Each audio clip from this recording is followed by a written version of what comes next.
This is an audio gremlin production of the Templar Legacy. Opening the Last Secret. It is March 1308 before dawn in Paris. In the stone corridors of the Temple Fortress, that great walled compound that rises on the right bank of the Seine, Jacques de Molay cannot sleep. He is 68 years old, though in the wavering light of oil lamps he looks older.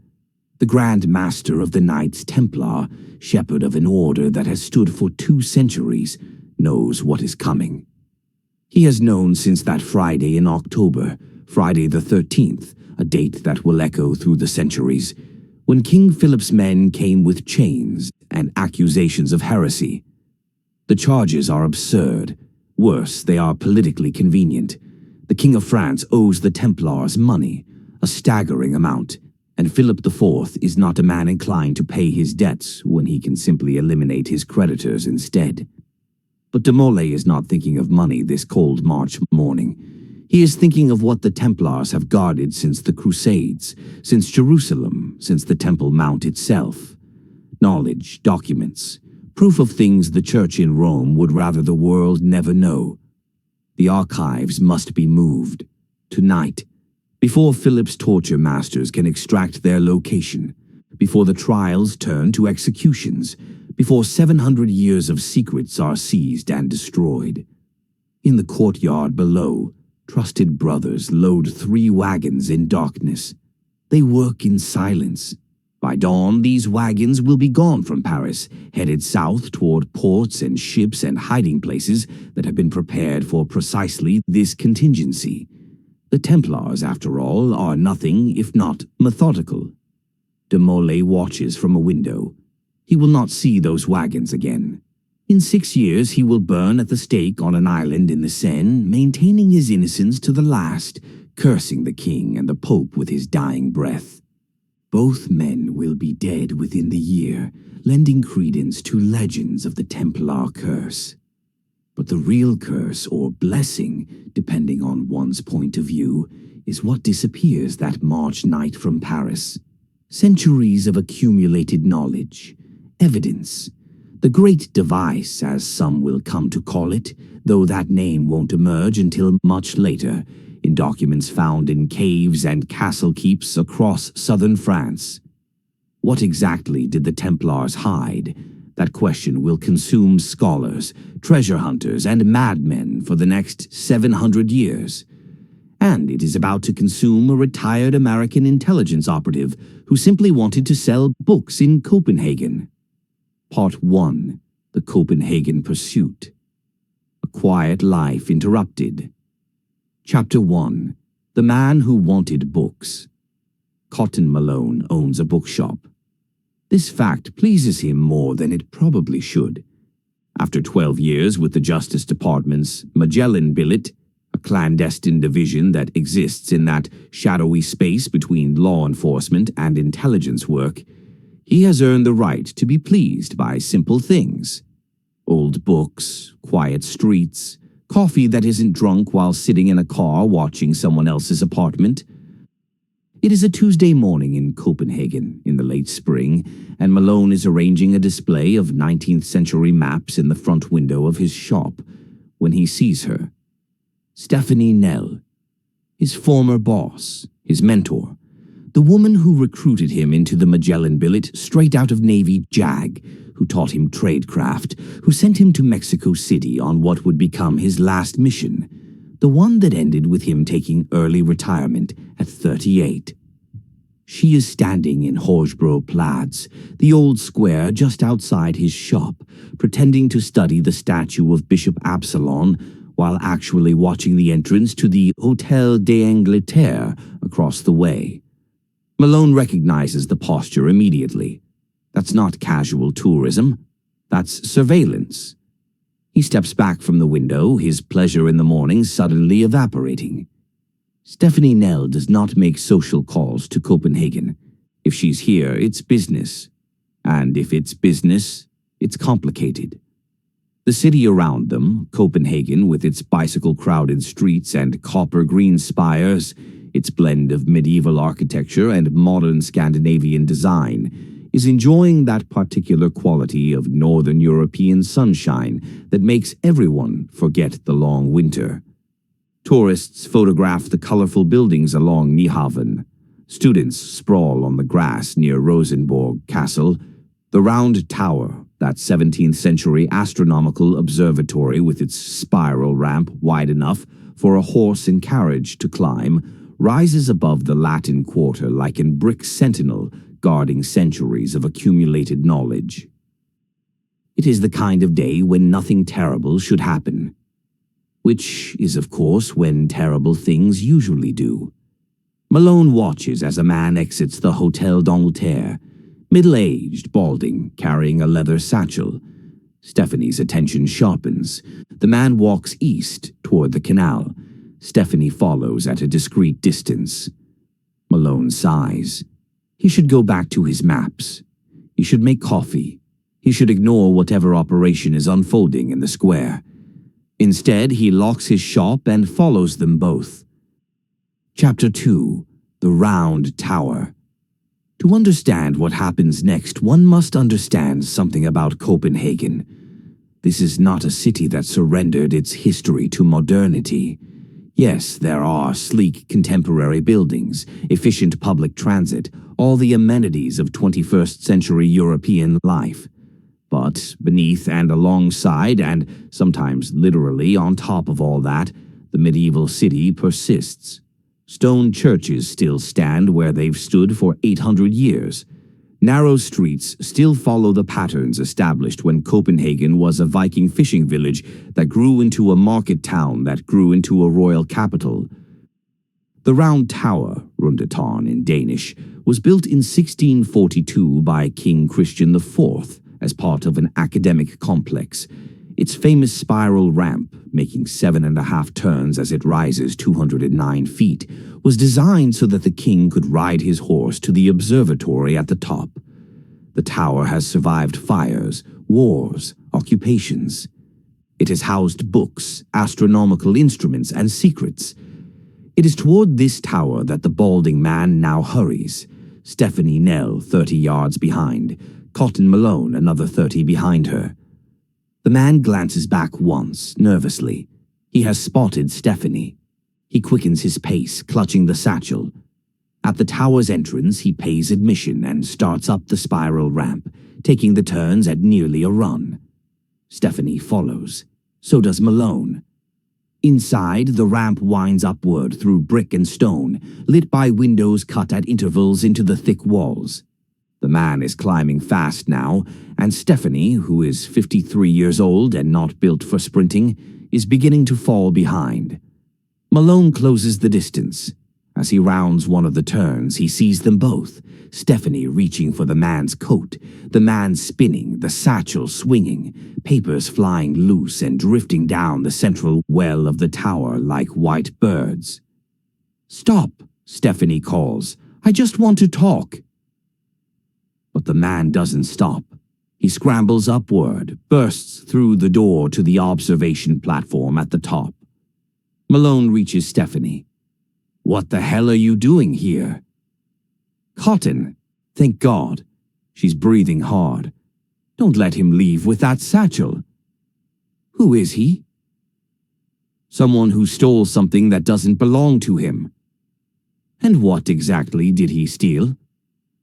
"Proof," Stephanie says, and there is something in her eyes, urgency mixed with old grief, that makes Malone's training kick in before his better judgment can object.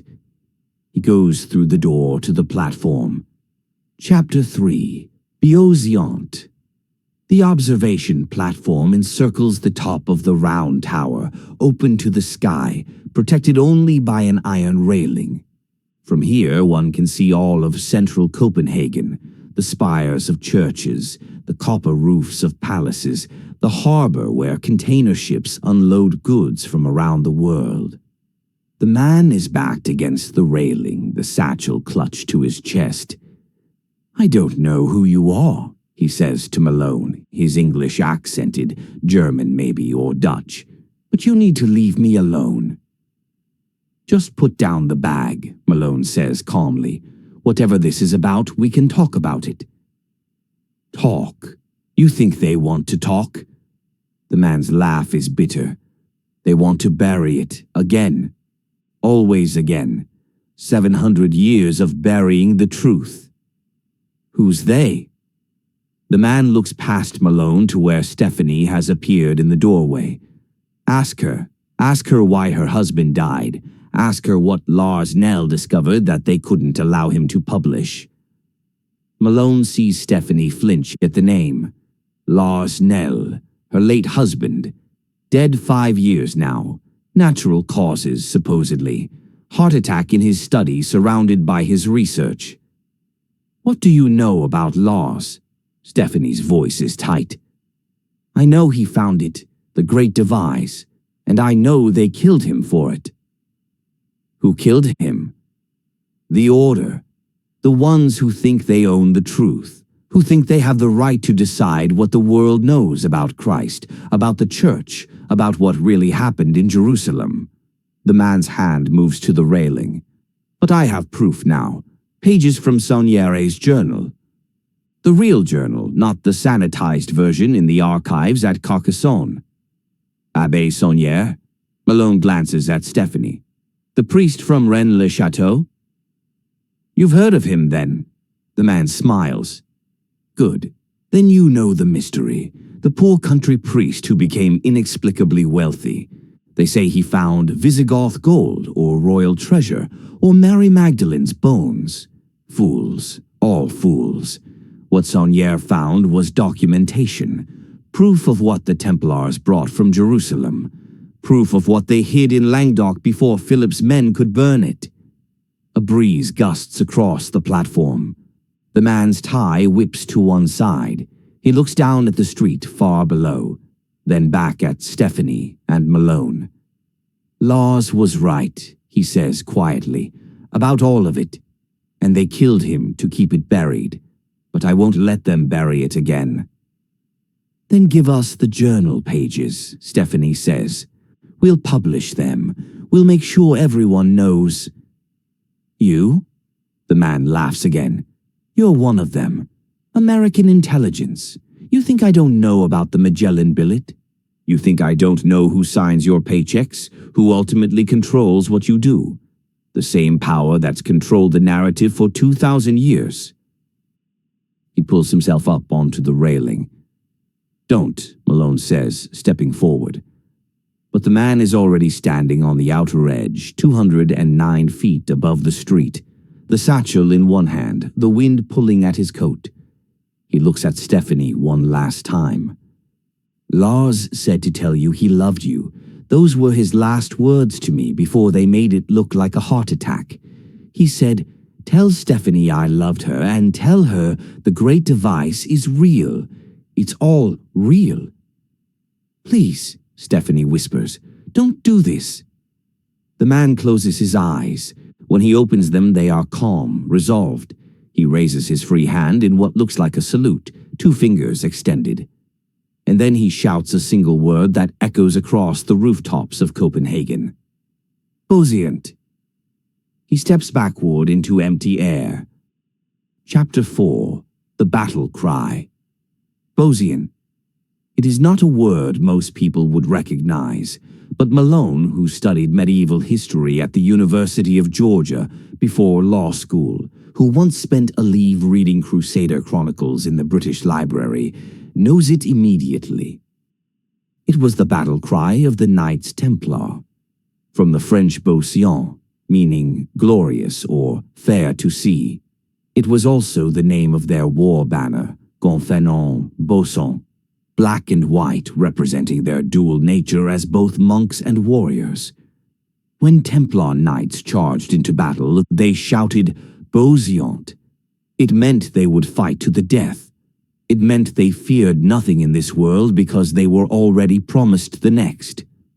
That a man would shout this word in Copenhagen in the 21st century, seconds before throwing himself from the round tower, raises a great many disturbing questions. Below, sirens begin to wail. Stephanie is at the railing, staring down at the street where a crowd is forming around what's left of the jumper. Tears stream down her face, but her expression is blank, stunned. "Stephanie," Malone says gently, "we need to go. Police will be here in minutes." She doesn't respond. "Stephanie." She turns to him. He knew Lars. He was there when Lars died, which means Lars didn't have a heart attack. Her voice is steady now, cold.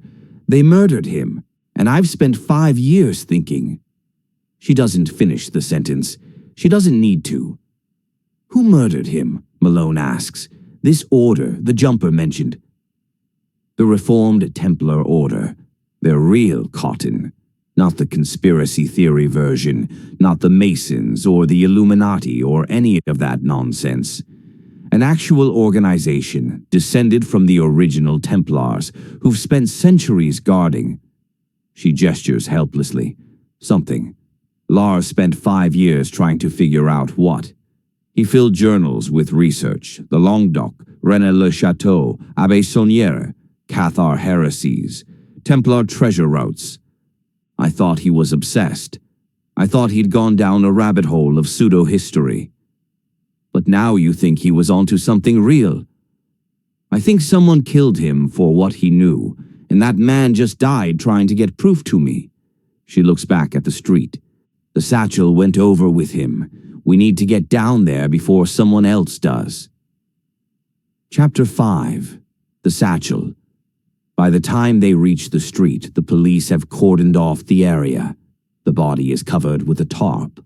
A crowd of onlookers presses against the police tape, filming with their phones. The satchel lies 15 feet from the body, partially under a parked car, its contents scattered. Malone and Stephanie stand at the edge of the crowd, assessing. 2 officers guard the immediate scene. An ambulance waits, though there's obviously no saving the jumper. Detectives will arrive soon to process the scene as a suicide, which technically it was, though Malone suspects it's considerably more complicated than that. "We can't just walk in and take it," Malone says. "No," Stephanie is scanning the crowd, "but someone else might." She's right. Across the street, a tall man in a dark coat watches the scene with unmistakable focus. Not the casual, morbid curiosity of a passerby, professional interest. "Friend of yours?" Malone asks. "No idea, but he's not Danish police." The man notices them watching. For a moment, their eyes lock. Then he turns and walks quickly away, disappearing into the warren of streets behind Gammeltorv. "Hell," Stephanie mutters. One of the police officers is now examining the satchel, pulling out pages carefully, trying to preserve them as evidence. Malone can see their old, yellowed paper, handwritten text. One page slips from the officer's hand and the wind catches it, sending it skittering across the pavement. It comes to rest against Malone's shoe. He bends, picks it up, glances at it. The handwriting is elegant, 19th century French. He catches a few phrases. Beneath the church, the pattern revealed in geometry. Templar graves mark the positions. And at the bottom, a signature. B. Saunière. "Cotton." Stephanie's voice is urgent. "We need to go, now." But Malone is staring at the page, his historian's brain engaging despite himself. Béranger Saunière, the priest of Rennes-le-Château, the man at the center of one of France's most enduring mysteries, a poor parish priest who suddenly, in the 1890s, became inexplicably wealthy, who renovated his church with bizarre symbolism, who died in 1917, leaving his housekeeper to inherit everything and live in comfort for decades, all while refusing to reveal the source of Saunière's wealth. Treasure hunters have been digging around Rennes-le-Château for a century. Books have been written, theories proposed, hoaxes perpetrated. Most serious historians dismiss it all as fantasy. But this page, if authentic, is from Saunière's own hand, a journal page describing something hidden beneath the church, something involving Templar graves and geometry. Cotton. Stephanie pulls at his arm. The detectives are arriving. If they connect us to this, we'll spend the rest of the day being questioned. We need to leave. She's right, but Malone folds the page carefully and slips it into his jacket pocket before letting her guide him away from the scene. Chapter 6. The Bookshop. Back at his shop, Malone makes coffee while Stephanie paces. "Tell me about Lars," he says. She stops pacing, runs a hand through her hair. Stephanie Nell is 53, still striking, with that particular American energy that doesn't quite fit in Europe's more reserved landscapes. She's run the Magellan Billet for 15 years, managing agents across the globe, dealing with threats most Americans will never know existed. But right now, she looks tired and sad and, something else, determined. "Lars was an academic," she says. "Medieval history. We met at a conference in Washington 30 years ago. He was presenting a paper on Cathar theology, and I was on assignment, actually, monitoring a French intelligence officer who was also at the conference. But I went to Lars's talk, and he made 13th century religious disputes sound like the most fascinating thing in the world." She smiles at the memory. "We were married 6 months later. And he was researching the Templars." "In retirement, yes. He'd left academia, moved to an adjunct position that gave him time for his own projects. He became obsessed with Languedoc. That's the region in southern France where the Cathars were slaughtered in the Albigensian Crusade. You know about that?" Malone nods. "Early 13th century. The Cathars were Christian dualists, believed the material world was evil. Rome declared them heretics. Pope Innocent III called for a crusade against them. 20 years of massacres, tens of thousands dead." "Right. And the Templars were there, witnessing it, protecting some of the Cathar strongholds until they couldn't anymore. Lars believed the Templars helped hide something for the Cathars before the Crusaders could destroy it. Documents, texts, evidence of a different Christianity than what Rome was promoting. Alternative Gospels? That's been done.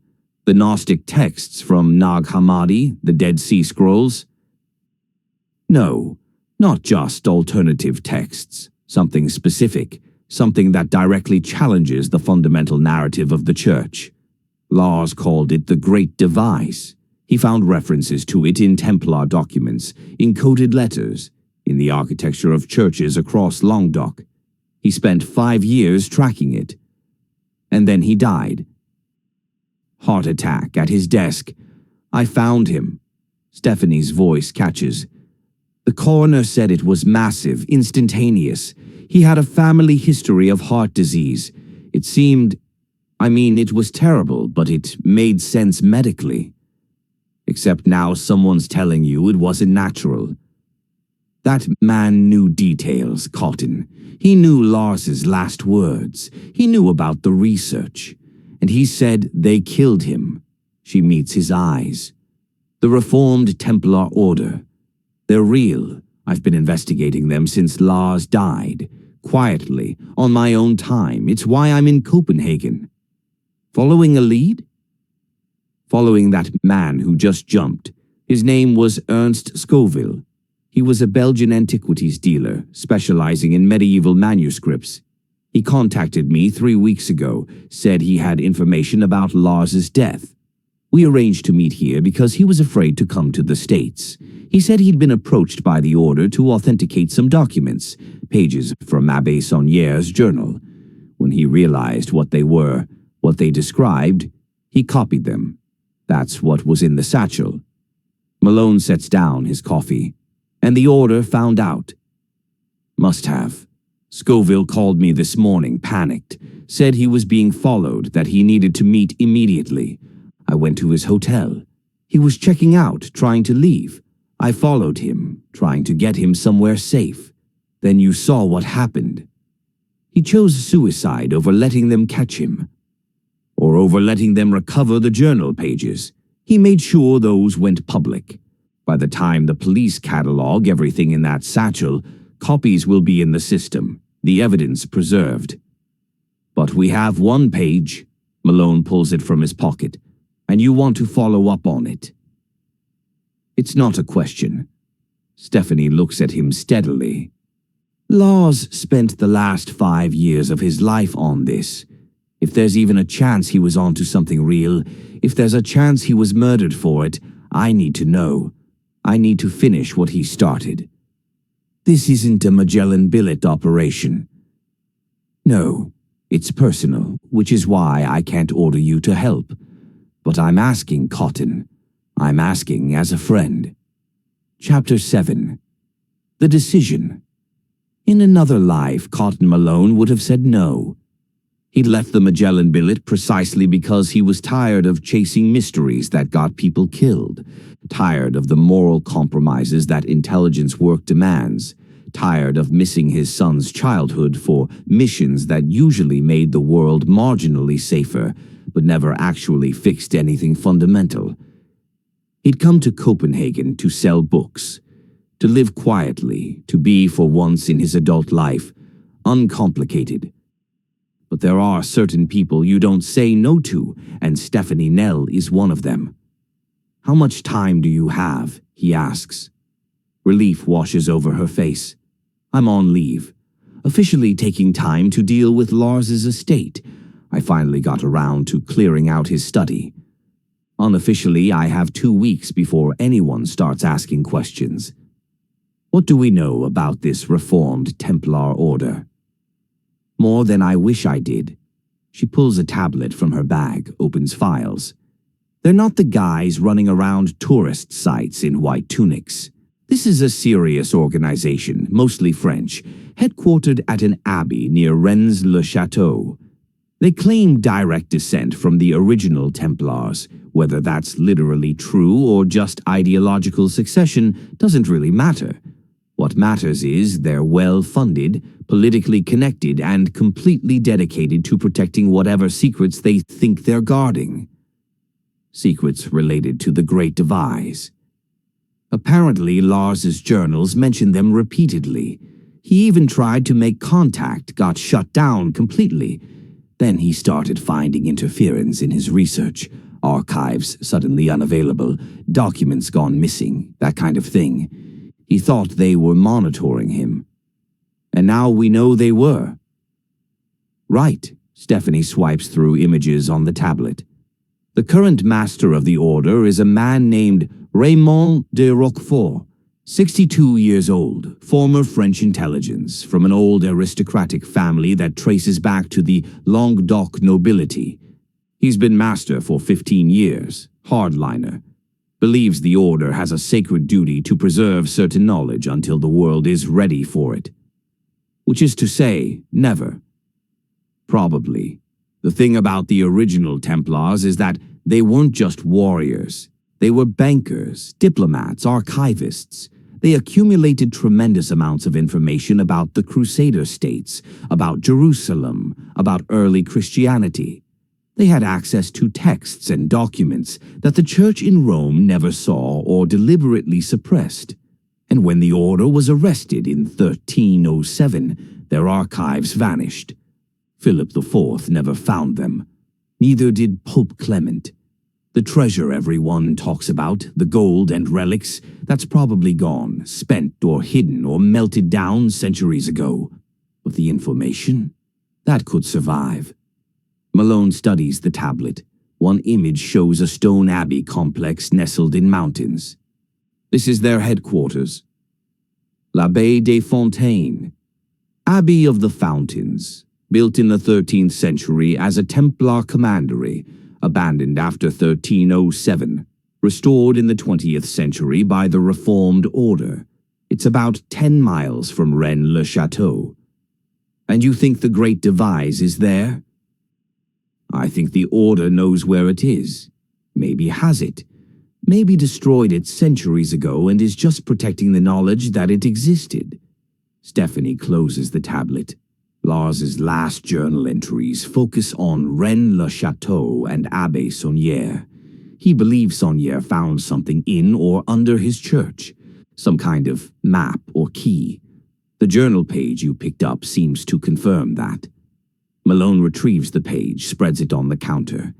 They study it together. The handwriting is clear, dated June 1891. The pattern is revealed in geometry. What appears random is deliberate. The Templar graves mark the positions, 3 in the church cemetery, 2 in the valley below, 1 upon the height. Together they form the hexagram with the church as center. Father Antoine laughs at my obsession, but I have measured and calculated. The ancients knew this science. The builders of Rennes knew it. And beneath the church, if I am correct, the passage descends 47 paces to the chamber they sealed before Philip's men arrived. Tomorrow I will begin excavations beneath the altar.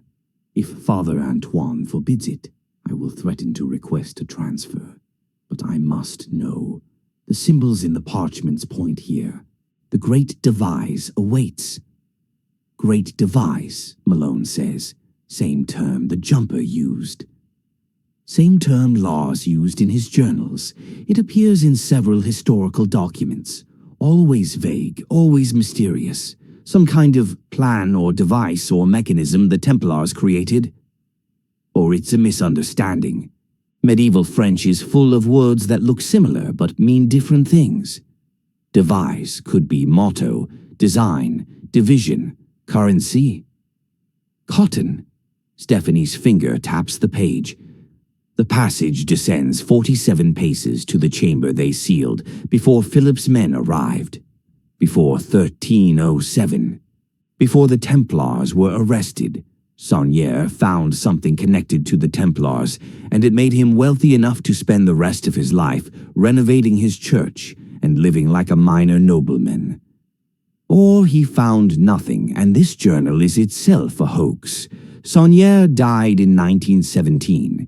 This supposedly comes from 1891. We have no chain of custody, no authentication. Ernst Scoville was one of the best manuscript authenticators in Europe. He wouldn't risk his life for a forgery. She has a point.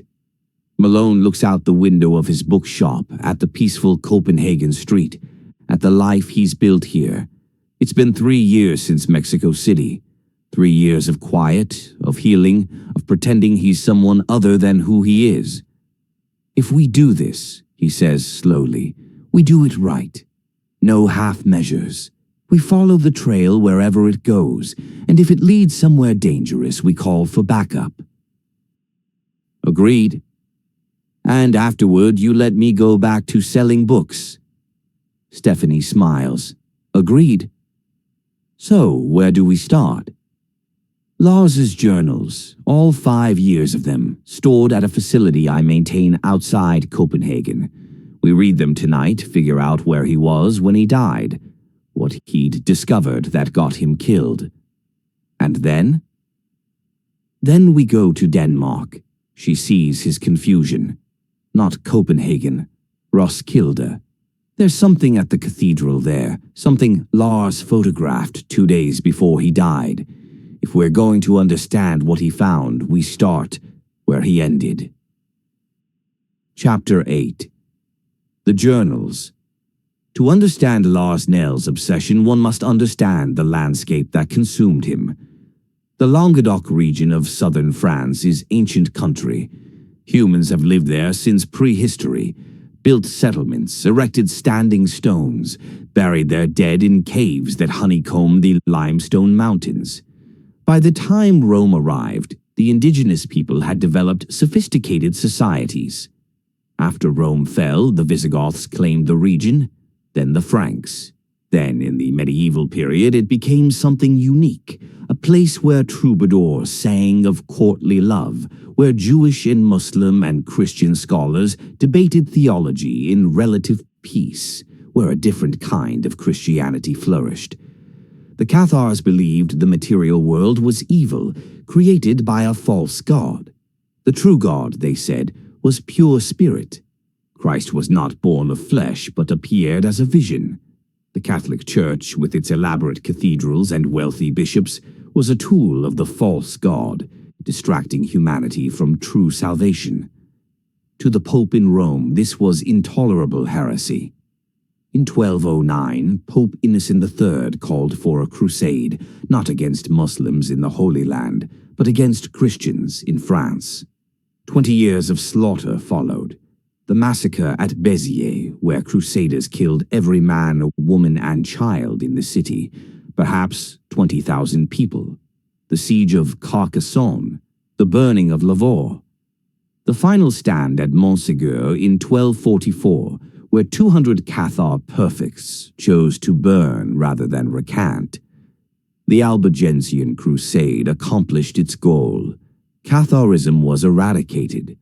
But legends persisted that before Montségur fell, 4 Cathars escaped in the night, carrying their most sacred texts to safety.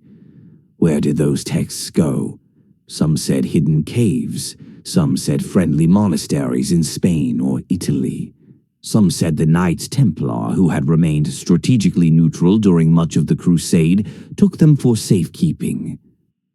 The Templars, after all, had warehouses, ships, fortified commanderies across Europe and the Middle East. They knew how to hide things.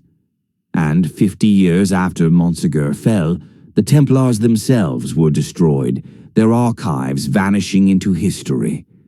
This was the puzzle Lars Nell tried to solve. What did the Cathars hide? What did the Templars protect? And where did it all end up? It is late evening when Cotton Malone finishes reading the first of Lars Nell's journals. They're in a secure storage facility that Stephanie maintains, officially a U.S. government records repository, actually a Magellan billet safe house with reinforced walls and surveillance equipment.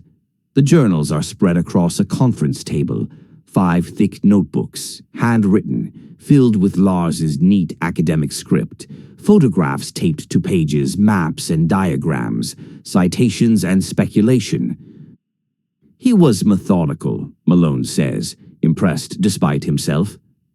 He was a scholar. He knew how to research. Stephanie is working through the 3rd journal, and he was on to something. Look at this. She slides the notebook over. A photograph shows an inscription on a tomb carved in Latin. Lars's translation is written below. Shepherdess no temptation, Poussin and 10 years hold the key. Piece 681.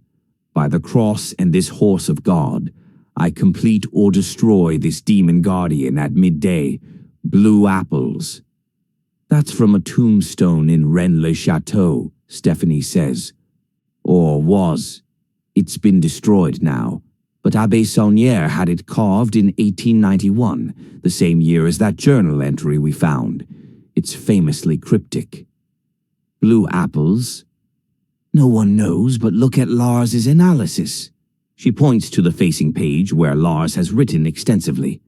He connects it to 2 paintings, Nicolas Poussin's Et in Arcadia Ego and David Tenniers's Saint Anthony, both 17th century. Both depict hidden treasures or mysterious landscapes, and both painters had connections to the French royal court, which had connections to families who'd been Cathar sympathizers. That's pretty thin. By itself, yes. But there's more. She opens the 4th journal. Lars tracked Templar properties across Languedoc, commanderies, farms, churches they funded. He found a pattern, 17 sites that, when mapped, form a geometric shape. A hexagram, Star of David. She shows him a map where Lars has marked sites with red dots and connected them with lines. The result is indeed a rough 6-pointed star with Rennes-le-Château near its center. The Templars loved sacred geometry, Malone admits. They built churches using golden ratio proportions, aligned structures with stars and solstices. But this could be coincidence. Find enough sites and you can connect them into any shape. That's what I thought too, until I saw this. Stephanie opens the 5th journal, the last one. Lars's handwriting here is more excited, less controlled. The entry is dated 2 days before he died. Roskilde Cathedral. The tomb of Margaret I. I've been looking at churches in France when I should have been looking at Scandinavia. The connections are here: Danish nobility, French landholdings, Templar financing. Margrethe's court included advisors from Languedoc families, refugees from the Albigensian Crusade. They brought documents, established archives. The cathedral holds the proof. I've arranged access tomorrow. If I'm right, this changes everything. The Great Device isn't a single document or treasure. It's a system, a network, a way of preserving knowledge across generations and borders. The Templars didn't hide their archives in one place. They distributed it. Denmark, Scotland, Portugal, Spain. A dozen sanctuaries, each holding pieces of the whole. Roskilde is one piece. Rennes-le-Château is another. Together they form a map to something bigger. I need to tell Stephanie. She'll think I've gone mad. But I have photographs now. Evidence. Tomorrow I'll retrieve the final proof and then I can publish. The world will finally know. The entry ends there. The next day, Lars Nell died at his desk. Chapter 9. Roskilde. Roskilde lies 20 miles west of Copenhagen, a quiet town of 50,000 that was once the capital of Denmark. Its cathedral, a massive brick Gothic structure with twin spires, has stood since the 12th century, though much has been added and rebuilt over the centuries. It is the burial place of Danish monarchs, from the medieval period to the present. 40 kings and queens rest here, their elaborate tombs filling chapels and alcoves, their stories carved in stone and commemorated in stained glass. Margrethe I, who Lars mentioned in his final journal entry, ruled Denmark, Norway, and Sweden at the turn of the 15th century, one of the most powerful women in medieval Europe. She died in 1412 and was entombed here in a marble sarcophagus of extraordinary beauty. It is this tomb that Cotton Malone and Stephanie Nell now stand before.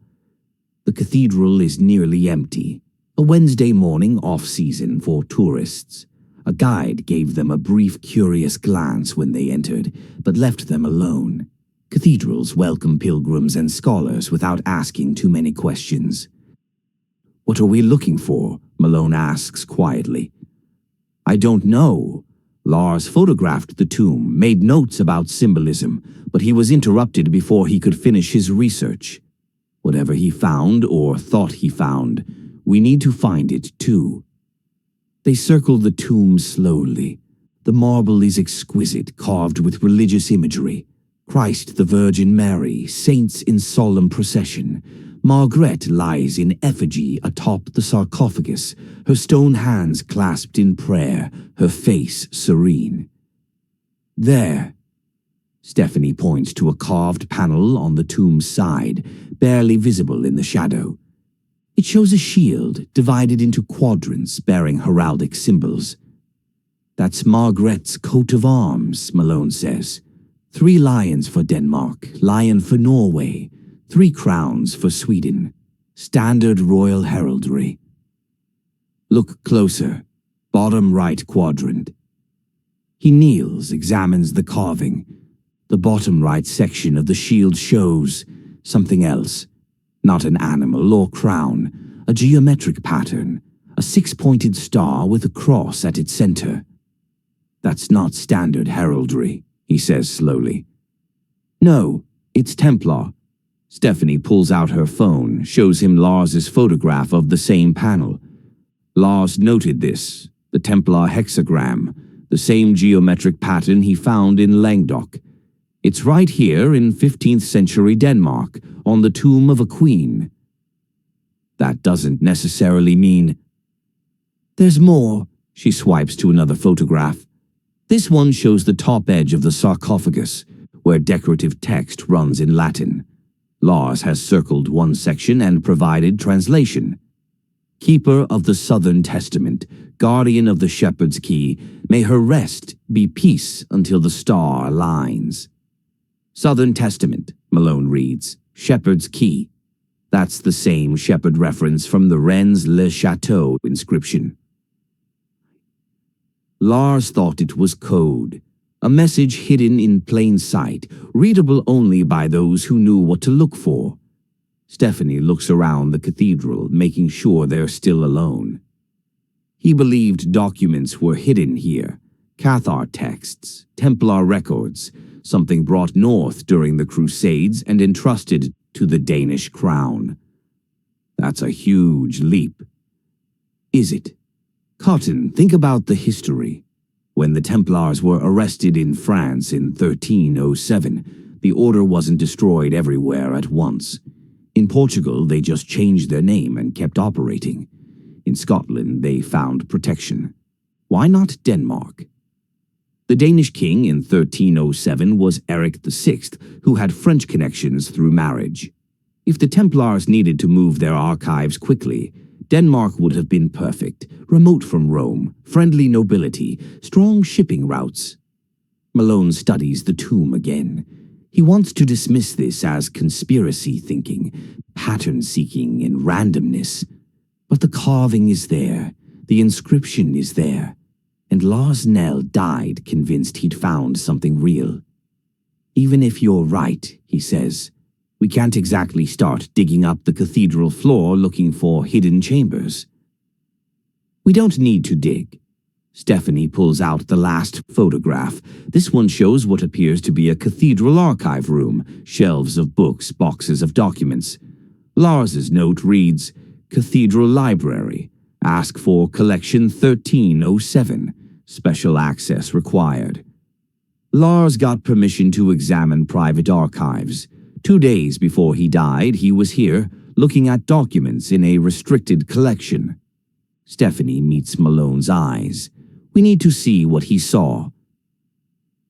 Chapter 10. The Archive. It takes 2 hours to arrange access. Stephanie uses her Justice Department credentials, though not her actual position, presenting herself as a historian completing her late husband's research. The cathedral staff is sympathetic but cautious. The archives are not generally open to researchers without advance notice and academic affiliation. But Stephanie is persuasive, and she drops the name of Lars Nell, whom they remember fondly from his visit 5 years ago.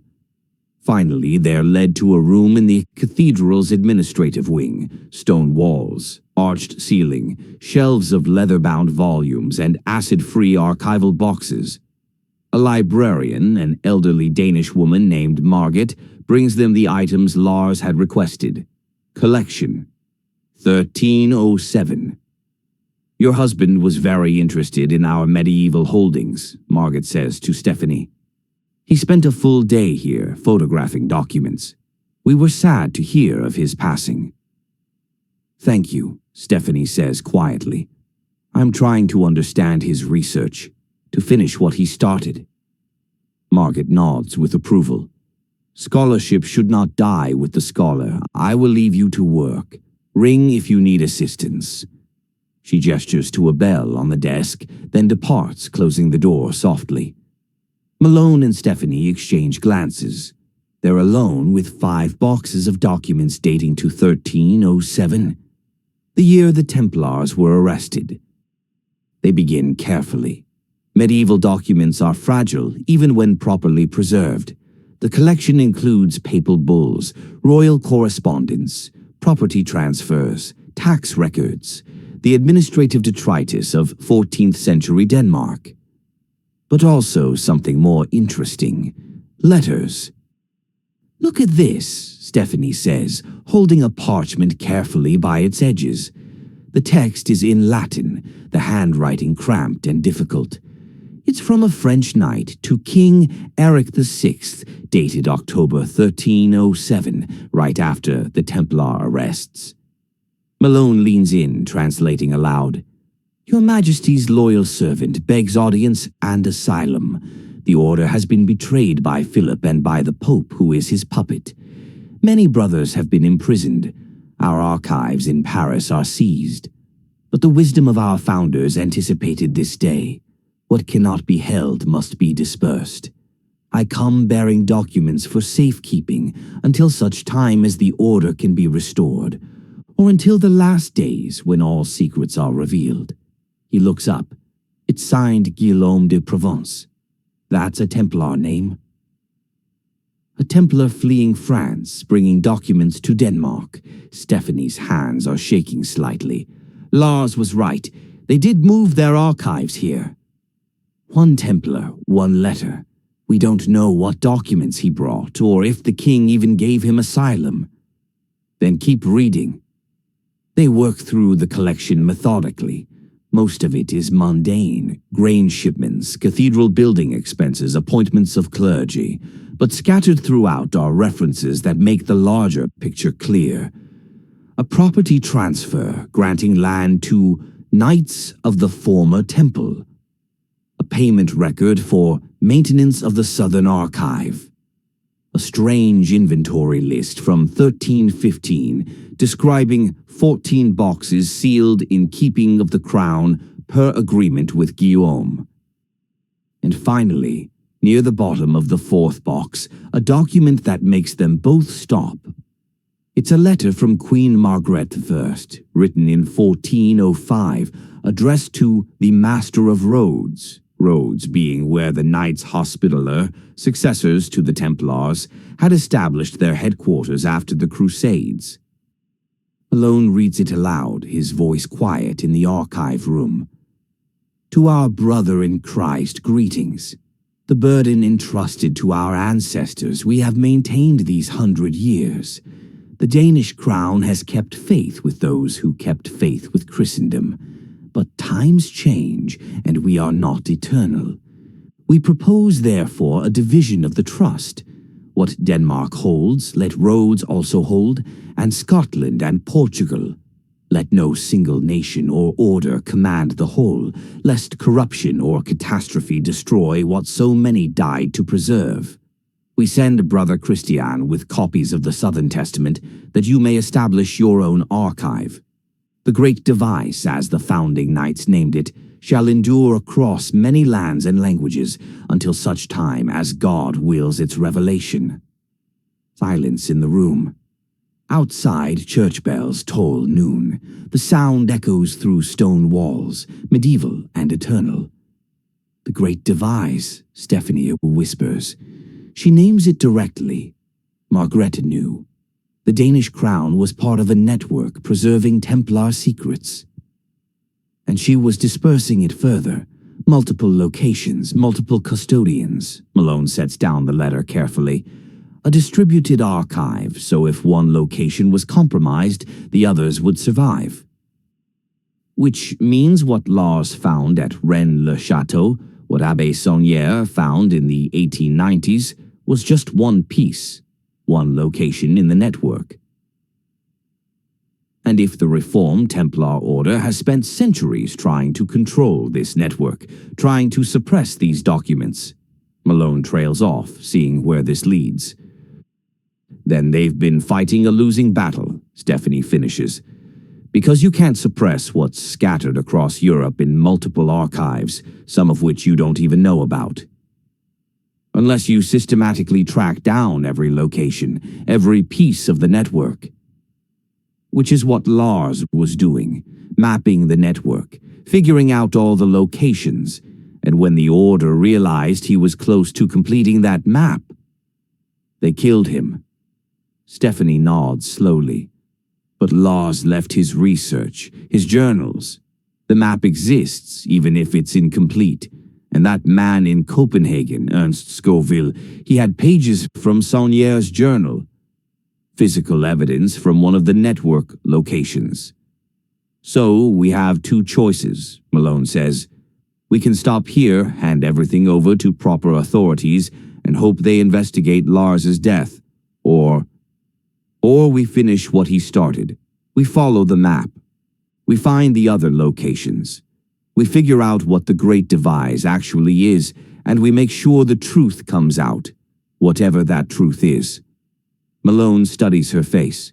He sees determination there, and grief, and something else, the need for justice, or maybe just closure. If we do this, he says, the Reformed Templar Order will know. They'll try to stop us. Let them try. People have already died, Stephanie. I know. One of them was my husband. She stands, gathering the documents to photograph them. I'm going to France, to Rennes-le-Château, to see what Saunière found and to see if there's more of Lars's map to recover. You can come with me, or you can go back to Copenhagen and sell books. I won't think less of you either way. Cotton Malone looks around the archive room, at centuries of carefully preserved documents, at the evidence of a conspiracy not of evil, but of secrecy, of knowledge deliberately hidden and protected across generations. He thinks of Jacques de Molay dying in flames in 1314, refusing to betray his brother's secrets. He thinks of Lars Nell dying at his desk, possibly murdered for trying to reveal those same secrets. He thinks of his quiet bookshop in Copenhagen, the life he built to escape exactly this kind of complicated, dangerous puzzle. And he makes his choice. I'll need to close the shop for a few weeks, he says, and we'll need to be careful. If the Order killed Lars, they won't hesitate to kill us. Stephanie's smile is grim. Then we'd better find the Great Devise before they find us. Part 2. The Investigation and the Languedoc. The Hunt for the Great Devise. Opening the road south. There is a moment driving south through France when the landscape changes. It happens gradually at first. The hills grow steeper, the soil redder, the light somehow different, as if the sun remembers this is Mediterranean country, not quite Provence, but moving in that direction. Then, somewhere past Toulouse, the transformation completes. The fields give way to scrubland. Limestone cliffs rise suddenly from valleys. Medieval villages cling to hilltops like barnacles to rock, their stone buildings the same color as the mountains from which they were quarried. This is the Languedoc. The name comes from the medieval language spoken here, Languedoc, the language of yes in the south, as opposed to Languedoc in the north. It was the language of troubadours, of courtly poetry, of a civilization that flourished here before it was destroyed. Cotton Malone drives while Stephanie Nell studies maps spread across her lap. They left Copenhagen yesterday, flew to Paris, rented a car. They are heading for a village most people have never heard of, following the trail of a dead priest and a murdered historian, looking for secrets that may or may not exist. Tell me about the Cathars, Malone says. Stephanie looks up from the maps. You're the history expert. I know the basic facts. I want to know what Lars thought about them. She's quiet for a moment, watching the landscape pass. Lars believed they were the real target, not just heretics to be eliminated, but guardians of something the church couldn't allow to survive. Alternative Christianity. More specific than that. Lars thought they had documents, gospels, letters, accounts that contradicted the official story Rome was telling. Documents that came from Jerusalem, brought back by the Templars during the Crusades. That's not uncommon. The Nag Hammadi texts, the Gospel of Thomas, scholars have known for decades that early Christianity was more diverse than the Orthodox version suggests. True, but Lars believed the Cathars had something more dangerous than theological differences, something that directly challenged the legitimacy of the Catholic Church as an institution, something that, if revealed in the 13th century, could have destroyed the Church's political power. Which would be. He never said definitively. His journals hint at it, references to the bloodline, the union, the false narrative of divine birth. But he was being cautious, even in his private notes. I think he was afraid of seeming like a conspiracy theorist until he had irrefutable proof. They drive in silence for a while. The road climbs into mountains, switchbacks hugging cliff faces. Below, valleys stretch out in patterns of green and gold. Vineyards, wheat fields, the patchwork of cultivation that has marked this land for millennia. There, Stephanie says, pointing ahead. On a hilltop, perhaps 2 miles distant, a village materializes out of the afternoon haze. Stone buildings cluster around a church tower. Even from this distance, even in bright daylight, there's something unsettling about it. The way it perches on the mountain, isolated, watching the valleys below. Rennes-le-Château. Chapter 1. The Village on the Hill. To understand Rennes-le-Château, one must understand what it was before Abbé Saunière arrived. A dying village. Population perhaps 200, mostly farmers scratching livings from rocky soil. The church, dedicated to Mary Magdalene, was ancient, parts dating to the Visigothic period in the 6th century, rebuilt and expanded over centuries, but fallen into disrepair. The priest's house was crumbling. The village itself seemed to be slowly depopulating, young people leaving for opportunities in Carcassonne or Perpignan or Paris. Then, in 1885, François Béranger Saunière became the parish priest. He was 33 years old, ambitious, educated, from a family of modest means but some local standing. He'd been in trouble before, briefly exiled from his previous parish for political preaching against the Republican government. Rennes-le-Château was meant to be a punishment, exiled to a backwater where he could cause no further trouble. Instead, he would transform it into one of the enduring mysteries of modern Europe. Malone and Stephanie park in the small lot at the village edge. It's late afternoon, the tourist shops closing, the handful of visitors returning to their hotels in Cuisa down in the valley.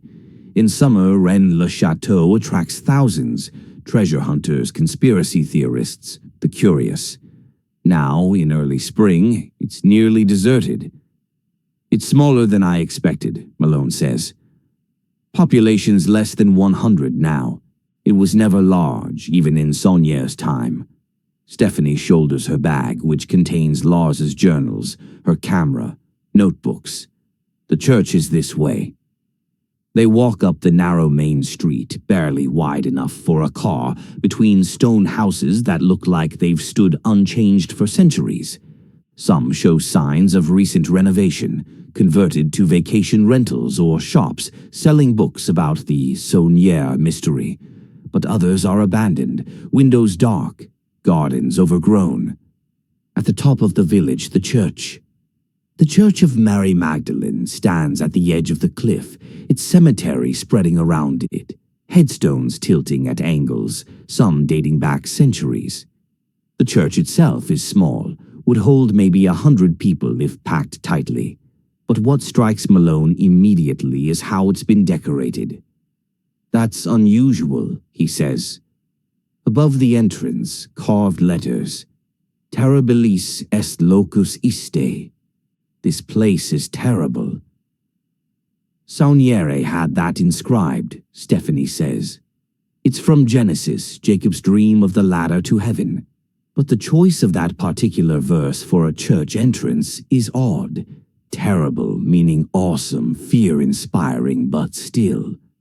They push open the heavy wooden door. Inside, the church is a riot of symbolism that seems at odds with typical Catholic decoration. Immediately by the entrance stands a grotesque statue, a demon painted in garish colors, crouched in a submissive pose, supporting a basin of holy water. Its face is contorted, eyes bulging. Asmodeus, Stephanie identifies. The demon guardian of Solomon's treasure.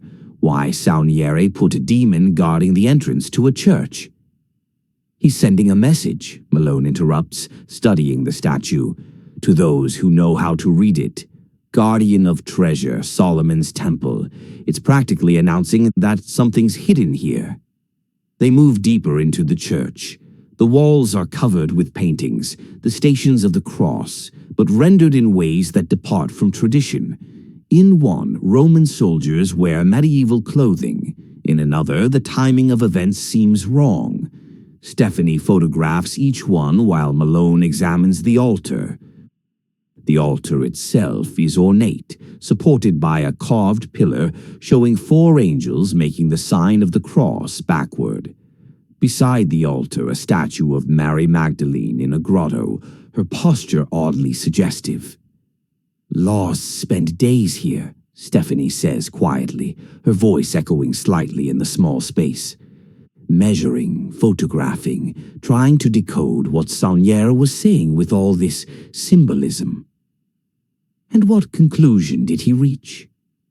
That it's a map or a set of clues, pointing to specific locations, both within the church and in the surrounding landscape. She opens one of Lars's journals, shows Malone a diagram. Look, Lars plotted sight lines from each of the stations of the cross. If you stand at certain positions and follow where the figures are looking or pointing, the lines intersect at specific points. One intersection is directly beneath where we're standing, under the altar. Another is outside in the cemetery. A third is at the Tour Magdala. The tower? Saunière's library tower at the edge of the cliff. He built it with his mysterious wealth. We can see it from here. She gestures to a window.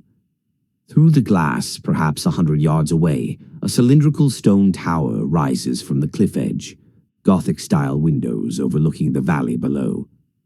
Lars believed Saunière found something beneath this church during his renovations in the 1890s, Stephanie continues. Documents, or a map to documents. Something that made him wealthy, but also terrified him. Look at this inscription. She leads Malone to a carved stone plaque near the altar. More Latin. Par se signi tu le vaincras.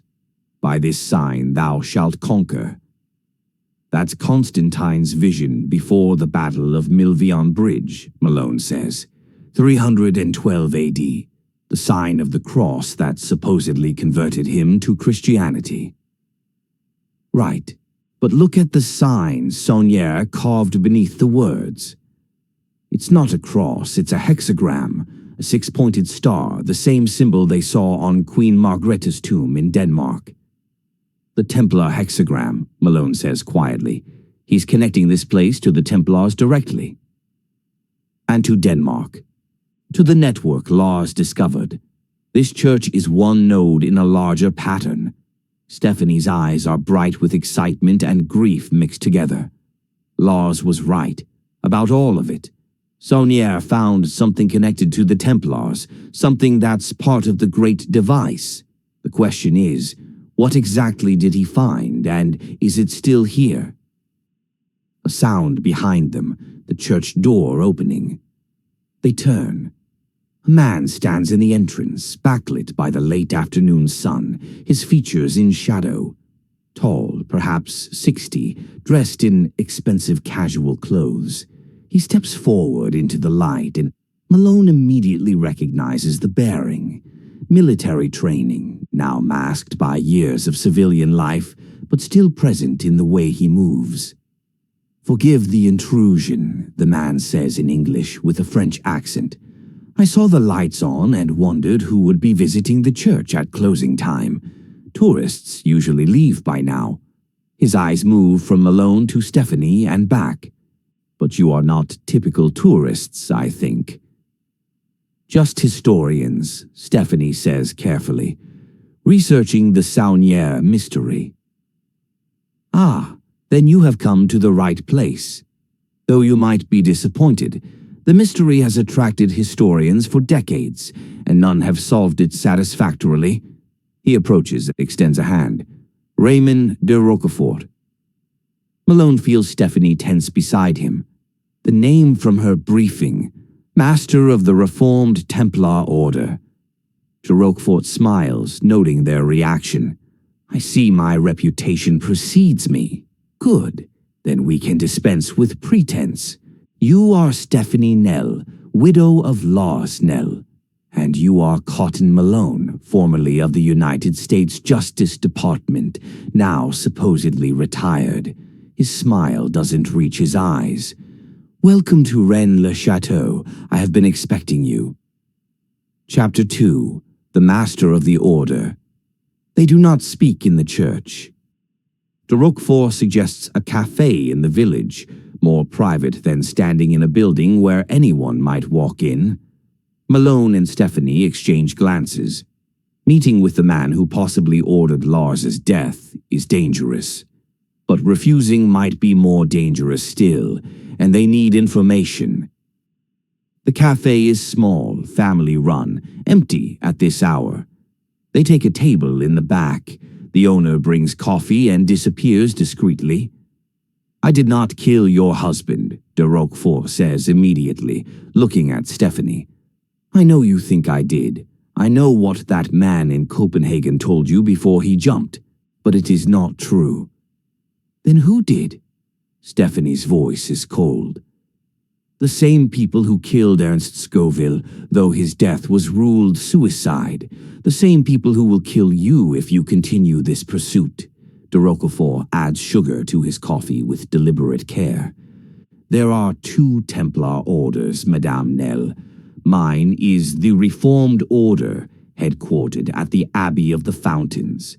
We are descendants of the original Templars, yes, but we are scholars, archivists, guardians of knowledge. We do not murder academics."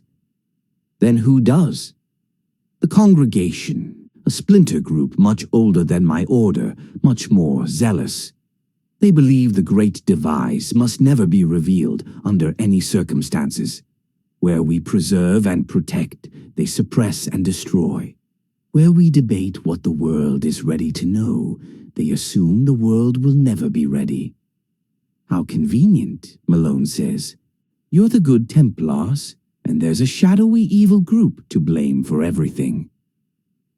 De Roquefort's eyes flash. "Monsieur Malone, I do not expect you to trust me. I would not trust me in your position. But consider, if I wanted you dead, you would already be dead. You have been in France for 6 hours. I have known your location for 5 of them. If I wished harm, I could have arranged it. Maybe you want to find out what we know first. Perhaps. Or perhaps I wish to prevent you from making the same fatal mistake Lars Nell made." "Which was?" Stephanie asks. "Trusting the wrong people. Lars contacted the congregation, thinking they were my order. He offered to share his research in exchange for access to our archives. They agreed, extracted everything he'd discovered, and then eliminated him before he could publish." De Roquefort leans forward. "I knew Lars. I respected his work. I tried to warn him that not everyone claiming Templar heritage has honorable intentions. He did not listen." "Why should we believe you?" Stephanie demands. "Because I am about to show you something your husband never saw. Something that will prove my order's intentions." He stands.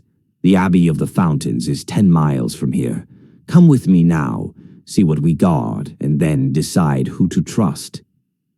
"And if this is a trap?" "Then you will die," de Roquefort says simply. "But you came to France expecting danger, did you not? You came knowing people have been killed for what you seek. So make your choice. Hide in this cafe or come with me and learn the truth about what the Templars have protected for 7 centuries." Malone and Stephanie look at each other. Everything in their training says this is a terrible idea. Walking voluntarily into the headquarters of an organization that might want them dead. But they didn't come to France to be safe.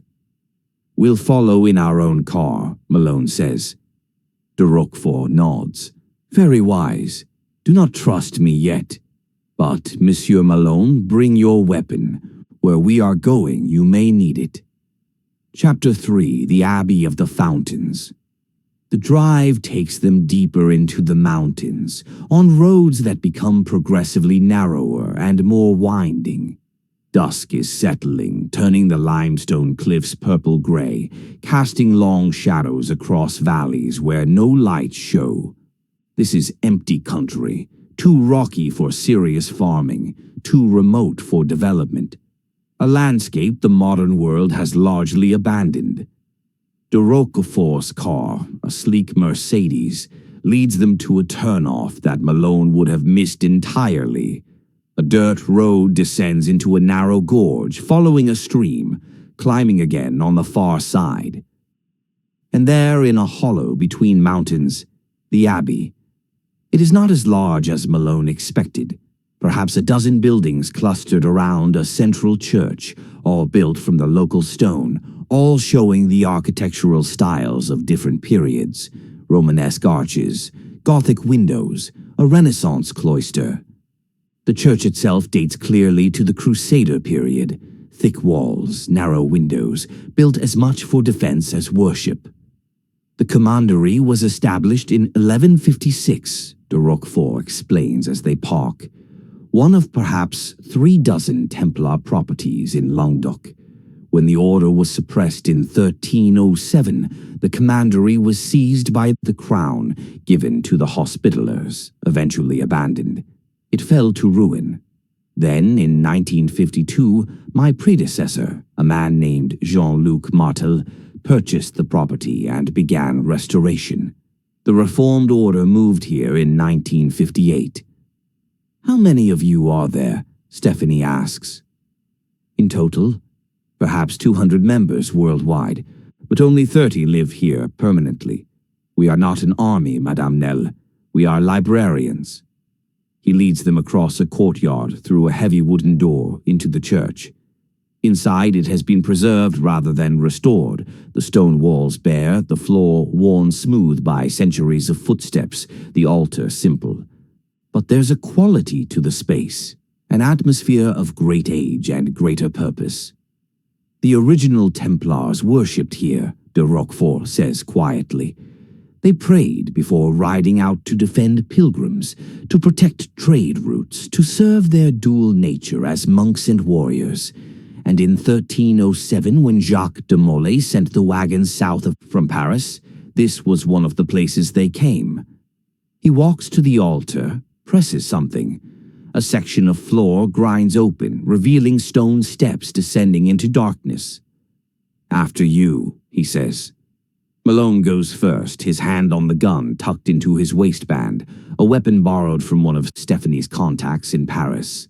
The steps are medieval, worn in the centers, treacherous. They descend perhaps 30 feet, then emerge into a chamber carved from living rock. It is a library. Not in the modern sense, no computers, no card catalogs. Medieval, Renaissance. Shelves carved directly into stone walls, holding not books but codices, scrolls, documents in protective sleeves. The air is climate-controlled, the lighting subdued, and everywhere documents, thousands of them. "This is the archive of the Reformed Order," de Roquefort says, descending behind them. "What you see here represents 700 years of collection and preservation. Some documents we inherited from the original Templars, some we acquired over centuries, some we rescued from private collections or black markets, returning them to safety before they could be destroyed or lost." Stephanie moves slowly along the shelves, her face illuminated by the soft lights. She pulls out her phone, starts to photograph. "Please," de Roquefort says, "do not. Not yet. I have brought you here in trust, but there are limits." "Then why bring us at all?" Malone demands. "Because you need to understand what is at stake." De Roquefort moves to a specific shelf, removes a box carefully, carries it to a reading table. Lars Nell was looking for the Great Device. He believed it was a treasure or a collection of documents. He was both right and wrong. He opens the box. Inside, wrapped in silk, is a codex, pages of parchment bound in leather, clearly medieval. "This is one piece," de Roquefort says, "one of 37 pieces scattered across Europe and the Middle East. Together they form what Jacques de Molay called the Great Devise, the Great Design, the Great Plan, a distributed archive designed to survive the destruction of the Order." "An archive of what?" Stephanie asks. "Evidence, documentation, The truth about what the Templars found in Jerusalem, what they learned from Jewish and Muslim scholars, what they discovered about the origins of Christianity that the Church in Rome did not want known. De Roquefort opens the Codex carefully. The text is in Latin, the handwriting medieval. This particular document is a letter from a Templar knight named Gerard de Villiers, written in 1184, describing excavations beneath Temple Mount. Do you know what they found there? Treasure, Malone says. The legend says they found the Ark of the Covenant, or the Holy Grail, or Solomon's gold. They found documents, de Roquefort corrects. Scrolls sealed in copper tubes, hidden in chambers that had not been opened since the destruction of the temple in 70 AD. Jewish texts, early Christian texts, histories that contradicted Rome's official accounts. He turns pages gently. Gerard describes one text in particular, a letter from James, brother of Jesus, to communities in Judea and Galilee, written perhaps in the year 60 AD before any of the canonical Gospels. That would be extraordinary, Stephanie says, leaning closer, but not necessarily threatening to the Church. Scholarly consensus already holds that James led the Jerusalem Church after Jesus' death. True, but this letter describes Jesus as a teacher, a prophet, a man blessed by God, but a man. It describes his marriage. Silence in the underground chamber. To Mary Magdalene, Stephanie whispers. The letter doesn't name her, but other documents in the Great Devise do. Letters, accounts, testimony from those who knew them. De Roquefort closes the codex. The early Christians in Jerusalem, those who actually knew Jesus, believed he was a mortal prophet who taught a path to God.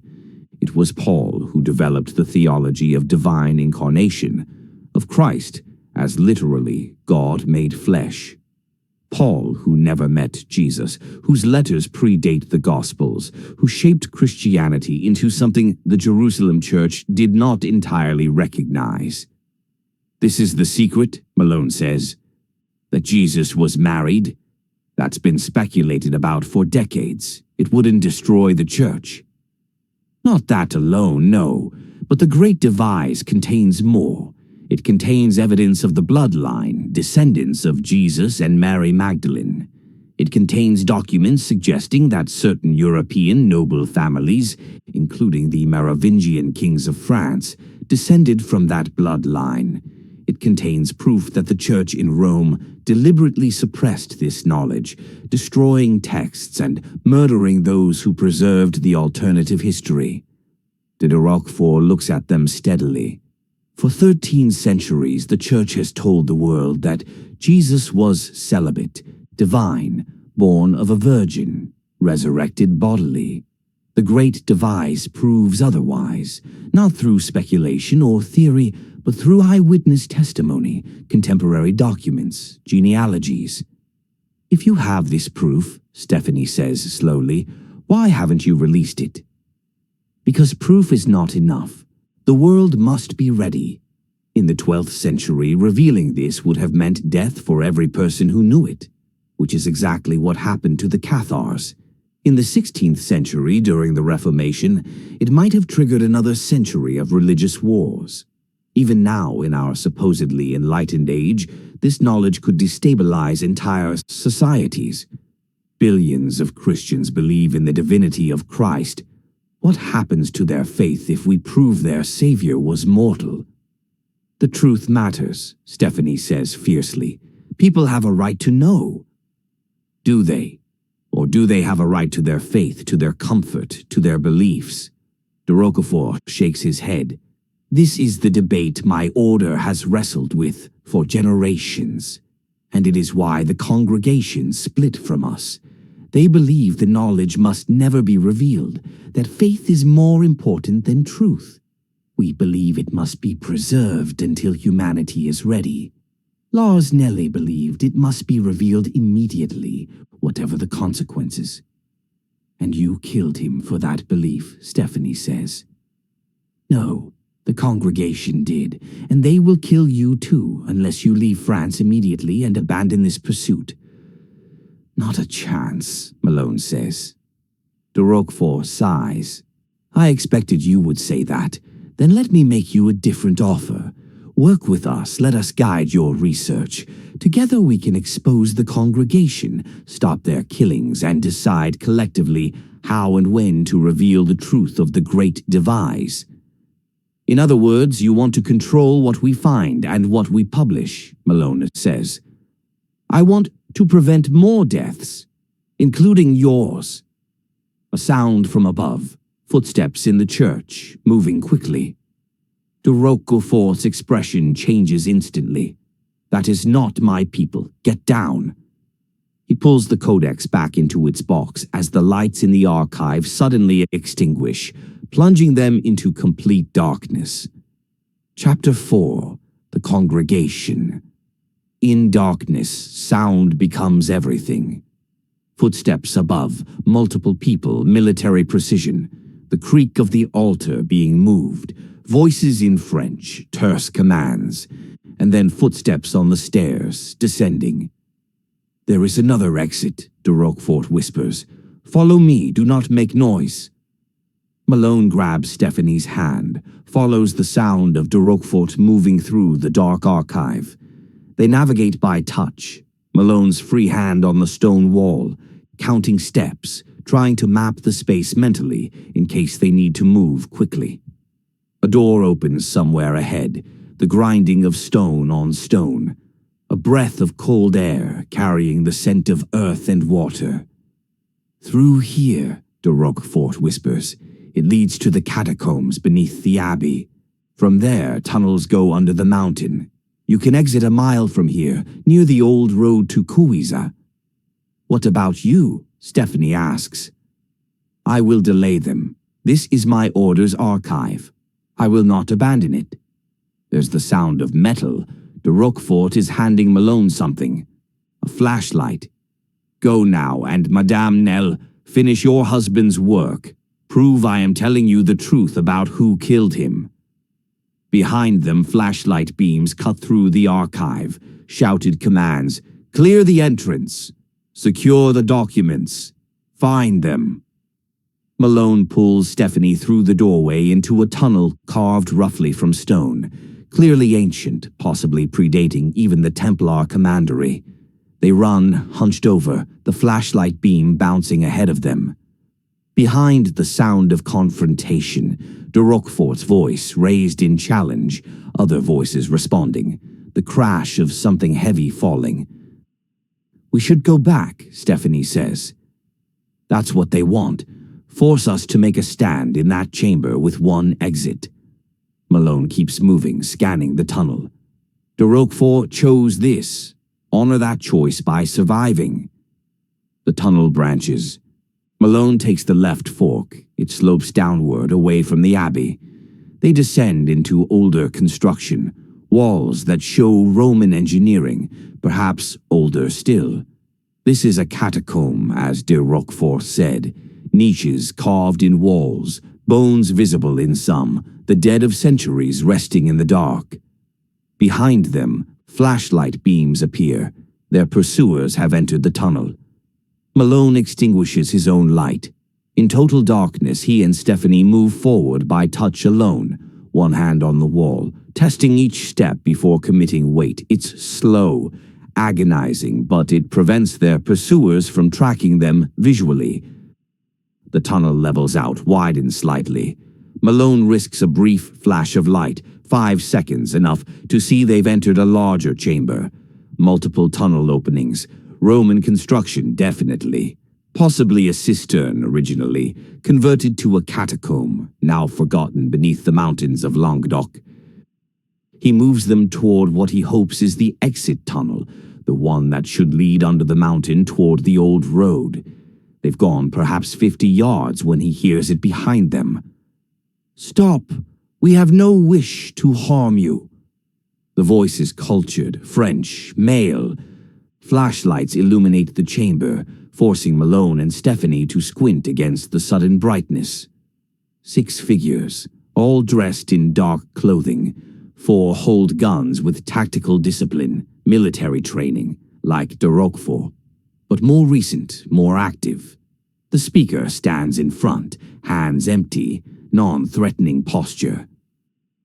"We are not what Raymond told you," the man says. "My name is Clément Martel.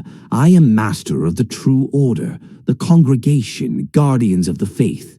We mean you no harm if you surrender the documents you have stolen." "We haven't stolen anything," Stephanie says. "You were in the archive. You were shown the heretical texts. That knowledge makes you dangerous." Martel steps forward slightly. Lars Nell was warned. Multiple times he was asked politely to cease his research, offered compensation, even threatened. He refused every overture. In the end, we had no choice. "So you killed him," Stephanie says flatly. "We preserved the faith. A man's life against the salvation of billions. The calculation was simple." Martel's voice is matter-of-fact, not boastful or apologetic. "And now you force us to the same calculation, unless you agree to abandon this pursuit, to forget what you have learned, to return to America and resume your normal lives." "And if we refuse," Malone asks, "then you die here in these tunnels and the world believes you suffered an unfortunate accident while exploring the catacombs of the Abbey. Tragic, but plausible." Martel gestures. "Choose quickly. My patience is not infinite." Malone is calculating odds. 6 armed men in a confined space. He's a decent shot, but not superhuman. He might drop 1, maybe 2, before they return fire. Stephanie is armed. He saw her slip a pistol into her bag in Paris, but she's not a field operative. The math doesn't work. Unless... He glances at Stephanie, sees the same calculation in her eyes, and sees something else, defiance. She didn't come this far to surrender now. She reaches into her bag. The armed men tense, weapons rising. But Stephanie pulls out not a gun, but her phone. "Henrik," she says clearly, "we need extraction. Our position is—" Martel lunges forward. "Stop her!" Malone moves, putting himself between Stephanie and the armed men. "Run!" She does, sprinting toward the exit tunnel while speaking rapidly into the phone, giving coordinates or landmarks or something that might bring help. Gunfire, deafening in the stone chamber, sparks off walls. Malone draws his weapon, fires back, not aiming to hit but to suppress, to buy seconds. He sees one of Martel's men go down, leg wound, another diving for cover. And then Malone is running too, into the darkness of the exit tunnel, Stephanie's flashlight beam ahead showing the way. Behind them shouted orders, the sound of pursuit. The tunnel climbs. Malone's legs burn with the effort, his lungs gasping in the stale underground air. They've maybe a 1-minute lead. Not enough, not nearly enough. Unless Stephanie's call was real and not a bluff. The tunnel ends at a metal grate, rusted but intact, blocking exit to what looks like open air beyond. Malone can see stars through the grate, smell fresh wind. "Stand back," he says. He fires his remaining rounds at the lock. The 3rd shot breaks it, and he kicks the grate open. They emerge onto a hillside, scrub brush and rocks, the lights of Cuiza visible in the valley below. A dirt road runs along the hillside, perhaps 100 yards away. And on that road, headlights approaching fast. "That's Henrik," Stephanie gasps. "Thank God. That's Henrik Thorvaldsen." Chapter 5. The Danish Billionaire. To understand Henrik Thorvaldsen, one must understand what it means to be Danish aristocracy in the modern age. The Thorvaldsen family made their fortune in shipping in the 19th century, expanded into manufacturing and finance in the 20th. By the time Henrik was born in 1948, the family wealth was substantial but not extraordinary. Henrik made it extraordinary. Through a combination of brilliant timing, ruthless negotiation, and genuine vision, he built a business empire spanning shipping, telecommunications, and renewable energy. By 2003, he was among the wealthiest men in Scandinavia, worth an estimated $4 billion. But money alone does not make a man interesting. What makes Thorvaldsen interesting is what he does with his wealth. He collects, not art or cars or islands, though he owns examples of all three. He collects knowledge, rare manuscripts, historical documents, forgotten archives. He funds archaeological expeditions, historical research, preservation of cultural sites, and he pays attention to mysteries that most people dismiss as fantasy. Like the Templar treasure, like the Great Device, like Lars Nell's research. The SUV that stops on the dirt road is armored. Malone recognizes the way it handles, the thick glass, the run-flat tires. The rear door opens and a voice calls in accented English. "Quickly, please. We do not have much time." They run, scramble into the vehicle. It accelerates before the door fully closes. Inside, a man in his 70s smiles at them. Henrik Thorvaldsen, lean, elegant, with white hair and remarkable blue eyes. He uses a cane, Malone notices. Some injury or age-related mobility issue. "Stephanie," Thorvaldsen says warmly, "it has been too long, and you must be Cotton Malone. I have heard much about you." "You know Stephanie?" Malone asks. "We met through Lars. I funded some of his research in the final years. We became friends." He glances back through the rear window, where flashlight beams are emerging from the hillside. "The congregation is persistent, I see. Raymond warned me they might attempt something dramatic." "Raymond de Roquefort?" Stephanie asks. "You know him too?" "My dear, in the small world of Templar studies, everyone knows everyone. Raymond and I have cooperated on several projects over the years. His reformed order has holdings that interest me. I have resources they need. We are not friends, precisely, but we are not enemies." The SUV reaches pavement, accelerates toward Kowica. The driver, professional, probably ex-military, handles the vehicle with expertise. "Where are you taking us?" Malone asks. "My estate near Avignon. 2 hours' drive. You will be safe there while we determine next steps." Thorvaldsen regards them thoughtfully. "I assume Raymond showed you the archive." "Part of it," Stephanie confirms. "Documents about what the Templars found in Jerusalem. Evidence about Jesus' marriage, his descendants. The bloodline theory. Yes, it's been in circulation for decades. Some legitimate scholars, mostly sensationalists and conspiracy theorists. But the Templars did have documents. That much is historical fact."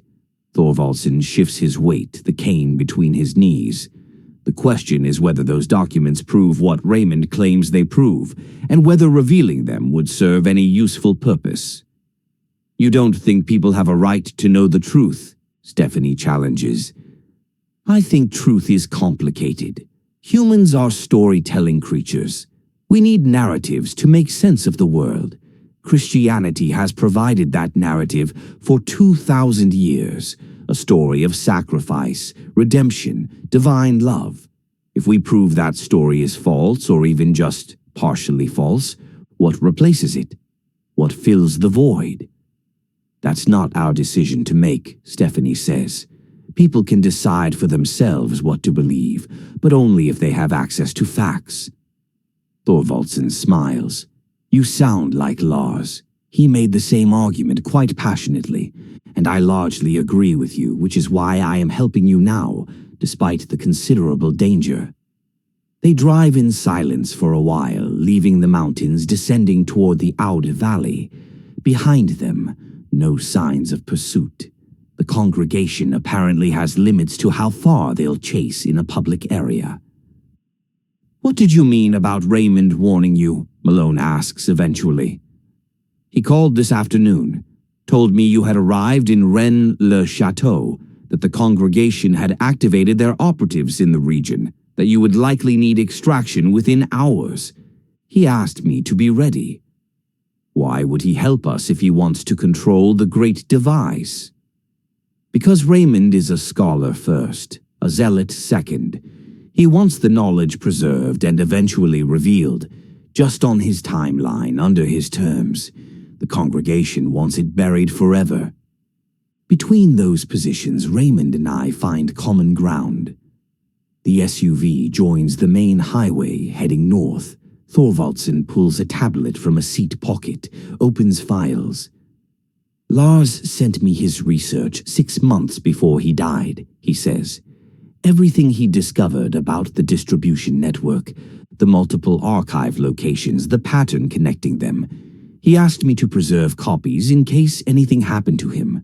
I believe he suspected his life was in danger. Did you warn him? Stephanie asks.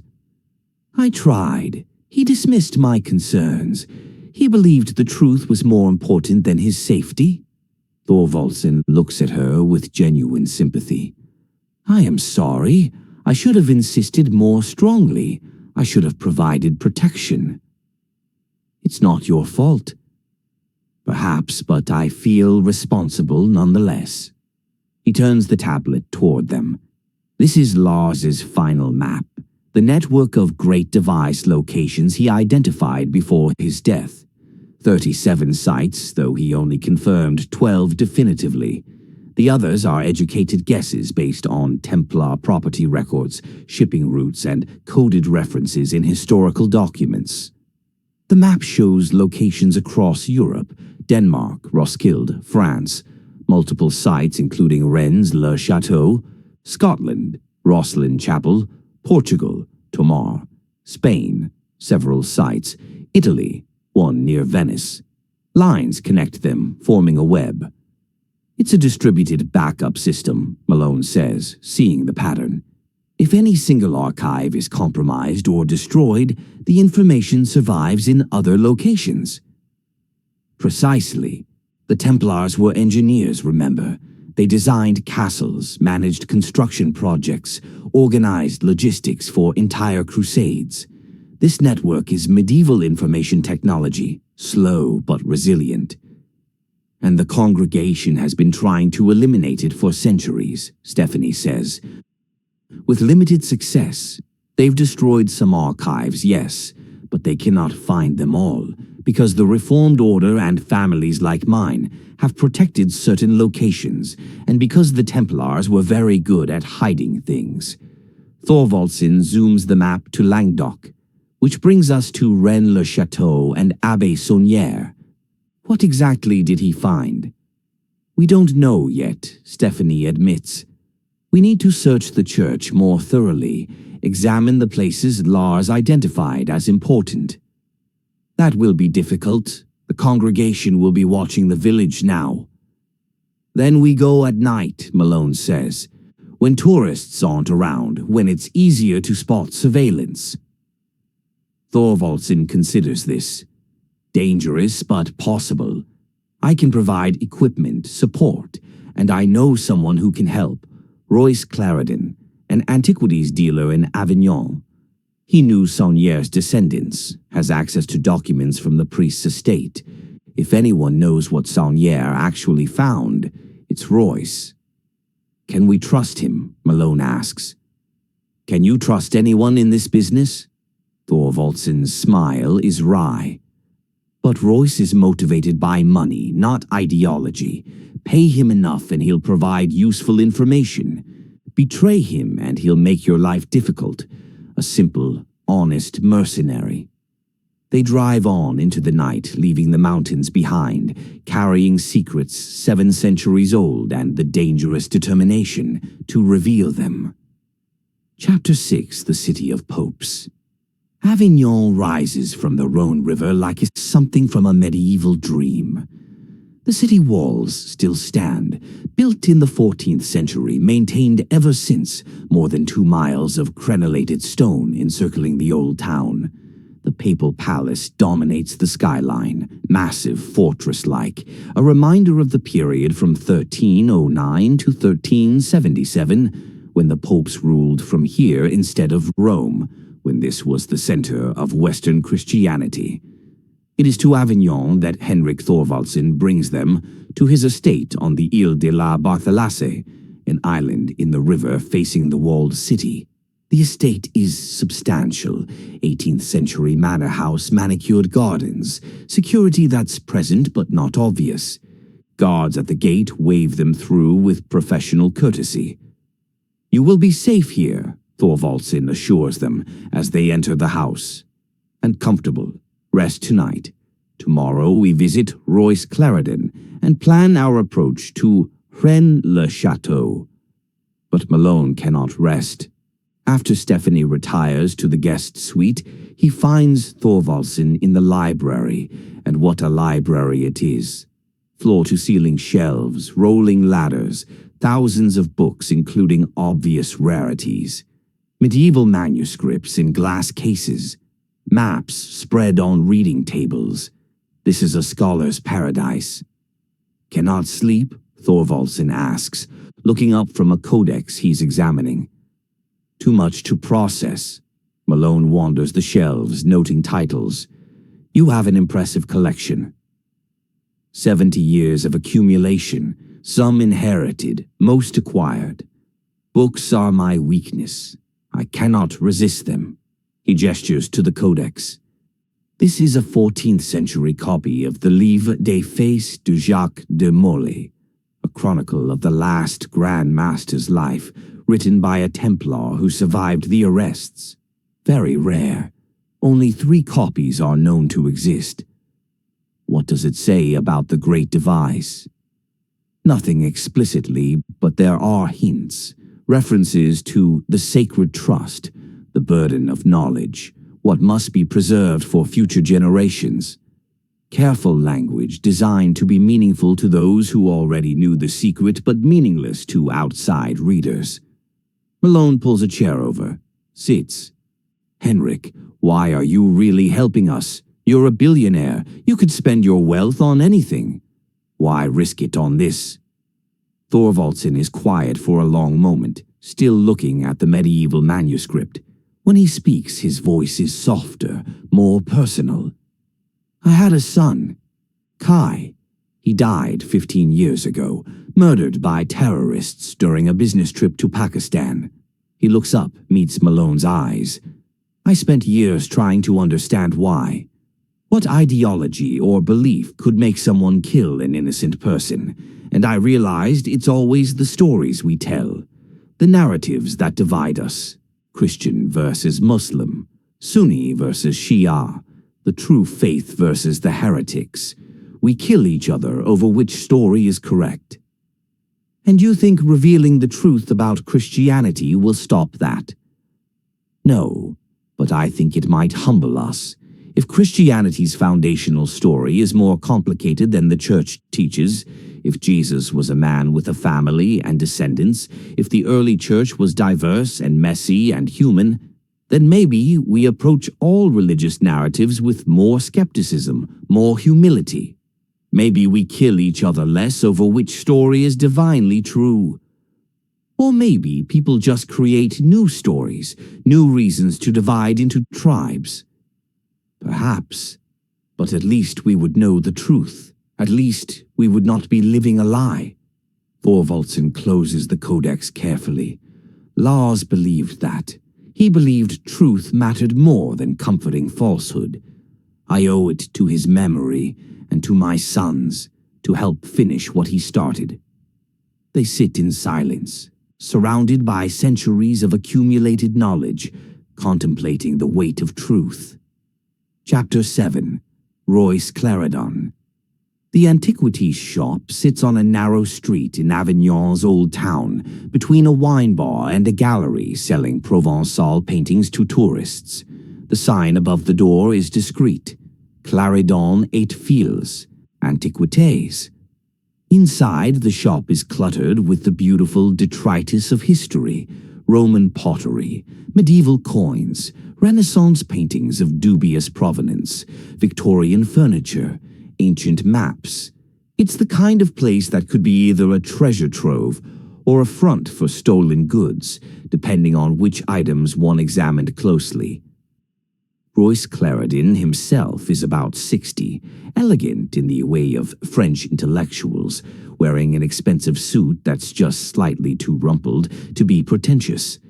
He greets Thorvaldsen with genuine warmth, kisses on both cheeks, rapid French that includes clear affection. "And these are the Americans Raymond told me about," Clarendon says, switching to English, assessing Malone and Stephanie with eyes that miss nothing. "Stephanie Nell, yes? You have your late husband's intensity."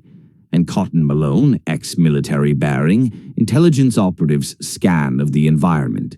"You are wondering whether I can be trusted." "Can you?" Malone asks directly. "Absolutely not.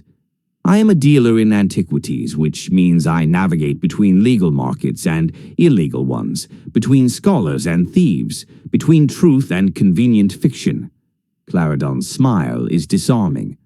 "But Henrik pays me extremely well for my expertise, and I do honor my contracts. So within those boundaries, yes, trust me." He leads them to a back room, more private, with a table covered in documents protected by archival sleeves. "Henrik explained what you seek.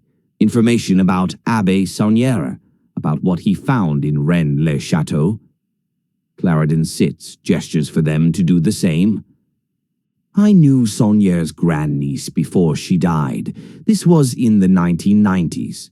She was old, bitter, felt the family had been cheated by treasure hunters and sensationalists who turned her ancestor into a joke. But she trusted me, and she gave me access to documents the family never published." He pulls out a folder, opens it carefully. Inside, photographs of handwritten pages, more of Saunière's journal, different from the page they'd retrieved in Copenhagen, but similar in style. These are copies. The originals are in a Swiss bank vault, which is where the family placed them after too many break-ins at their home. Clarendon spreads the photographs.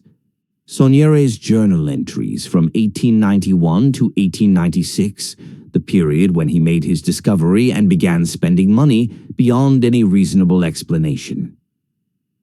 Stephanie leans forward, hungry for the information. What did he find? "Read it yourself."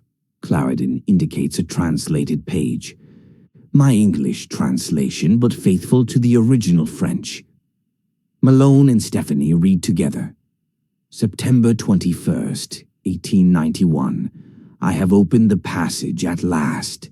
Beneath the altar stone where the Visigothic builders concealed it, a stairway descends into bedrock. 47 steps, just as the geometry indicated.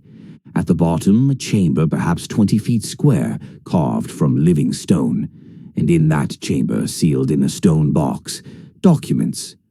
Not gold, not jewels. Paper and parchment, some ancient beyond measure, some merely old. Letters in Latin, Hebrew, Greek. Codices describing events I was taught never occurred. Genealogies tracing bloodlines, I was taught, did not exist. And a map, or rather a key to a map, showing 36 other locations where similar materials are hidden. I understand now why the Templars were executed, why the Cathars were burned. They possessed proof that the Church's story is false. Jesus lived, married, fathered children. His descendants became the Merovingian kings of France. The Church in Rome knew this, suppressed it, built its power on the lie of divine incarnation. I cannot reveal this. Not yet. Perhaps not ever. The Church would destroy me as it destroyed others. But I can ensure the documents survive, and I can use what I've found to secure funding. There are people who will pay extraordinary sums to keep these secrets buried. The Vatican itself will pay, if approached carefully. Tomorrow I write to my contacts in Rome. This poor priest of Rennes-le-Château will pour no longer. Stephanie looks up, her face pale. He blackmailed the Vatican. Apparently, Clarendon confirms, though blackmail is such an ugly word. Let us say he entered into a mutually beneficial arrangement. The Vatican paid him to keep quiet and to protect the documents he'd found. He became wealthy, renovated his church, lived comfortably. Everyone won. Except truth, Malone says. Except truth, Clarendon agrees. But Saunier was not a brave man. He was a practical one. He preserved the documents. They're still hidden somewhere beneath or near the church. But he never published, never revealed what he knew. Where are the documents now? Stephanie demands. That is the question, is it not? Saunier's journal indicates he moved them from the chamber beneath the altar. Too risky after workmen had seen the passage during renovations. He created a new hiding place using the geometric key he'd found in the original Templar documents. The hexagram, Malone says. The six-pointed star formed by Templar graves and landmarks. Exactly, Lars Nell understood this. He mapped the hexagram, calculated sight lines and intersection points. His research suggested 3 possible locations for Saunier's new hiding place. Beneath the Tour Magdala, in the church cemetery, or in a cave system in the valley below the village. Clarendon pulls out maps, topographical surveys of Rennes-le-Château and the surrounding area, with markings in Lars's handwriting. Lars was planning to investigate all 3 locations. He'd arranged equipment, assistance, permits, and then he died. Clarendon looks at Stephanie. You want to know if his death was murder? I can tell you that 3 days before he died, he called me very excited. He said he'd solved the geometric puzzle, knew exactly where Saunier had hidden the documents. He was returning to Rennes-le-Château the next week to retrieve them. But he never went, Stephanie says quietly. He died at his desk before he could. Yes, draw your own conclusions about coincidence. Thorvaldsen, who has been silent until now, speaks. Can we access these locations? The 3 possible hiding places. The Tour Magdala is possible. It's a tourist site, but with the right timing and distraction, you could examine it thoroughly. The cemetery is riskier, exposed, visible from the village. The caves are dangerous, extensive system, some chambers are unstable, and locals say the congregation guards them. So we start with the tower, Malone says. Perhaps, but you should understand what you're looking for. Not just documents about Jesus' marriage. That's sensational, but not unprecedented. What makes the Great Device truly dangerous is the proof of institutional suppression. The Vatican knew. For centuries, Rome knew the truth and actively destroyed evidence, murdered witnesses, burned entire populations of heretics. That's the real scandal. That's what the congregation will kill to protect. He stands, begins returning documents to their protective sleeves. Henrik, you know I love you as a friend, but this venture is extraordinarily dangerous. These Americans are being hunted by people who have no moral limits, who believe they serve a higher purpose. Are you certain you want to risk your life, your fortune, your legacy on their quest? Thorvaldsen smiles gently. When one is 75 years old and one's only child is dead, one's risk calculation changes. Yes, Royce, I am certain. Then I will help however I can. But please, be careful. The congregation has resources throughout Languedoc. Eyes in every village, contacts in police and local government. You will not move unseen. Chapter 8, The Geometry of Secrets. That night in Thorvaldsen's library, they plan. Maps spread across tables.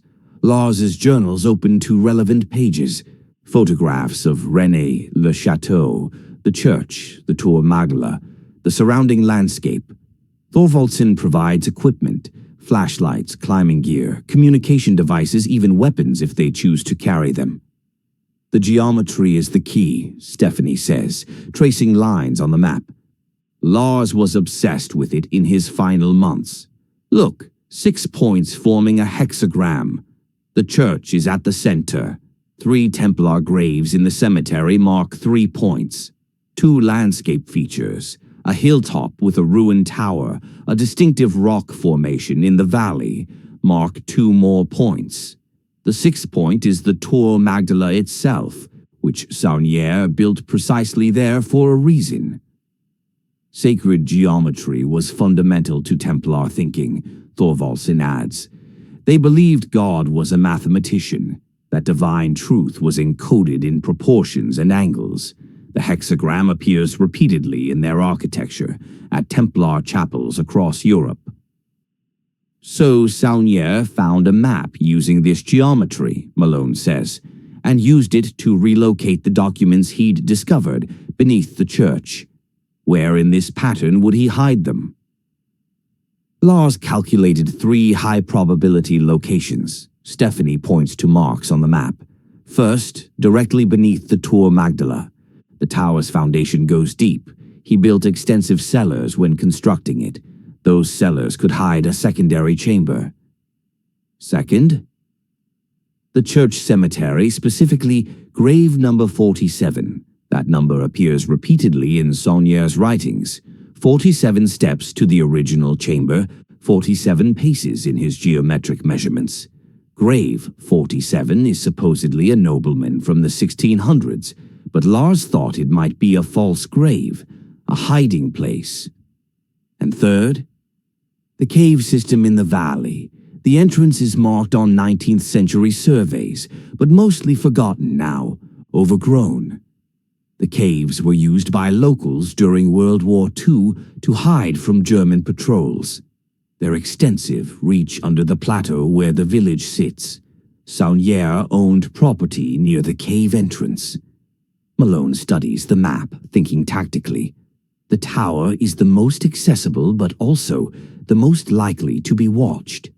If the congregation expects us to search, that's where they'll focus security. The cemetery is exposed, can't dig there without being seen. The caves are dangerous but offer the best chance of approaching undetected. Then we start with the caves, Thorvaldsen agrees. Tonight under darkness, I'll arrange transportation, equipment. Royce can guide you. He knows the valley, has explored those caves. You're not coming? Stephanie asks. Thorvaldsen taps his cane against the floor.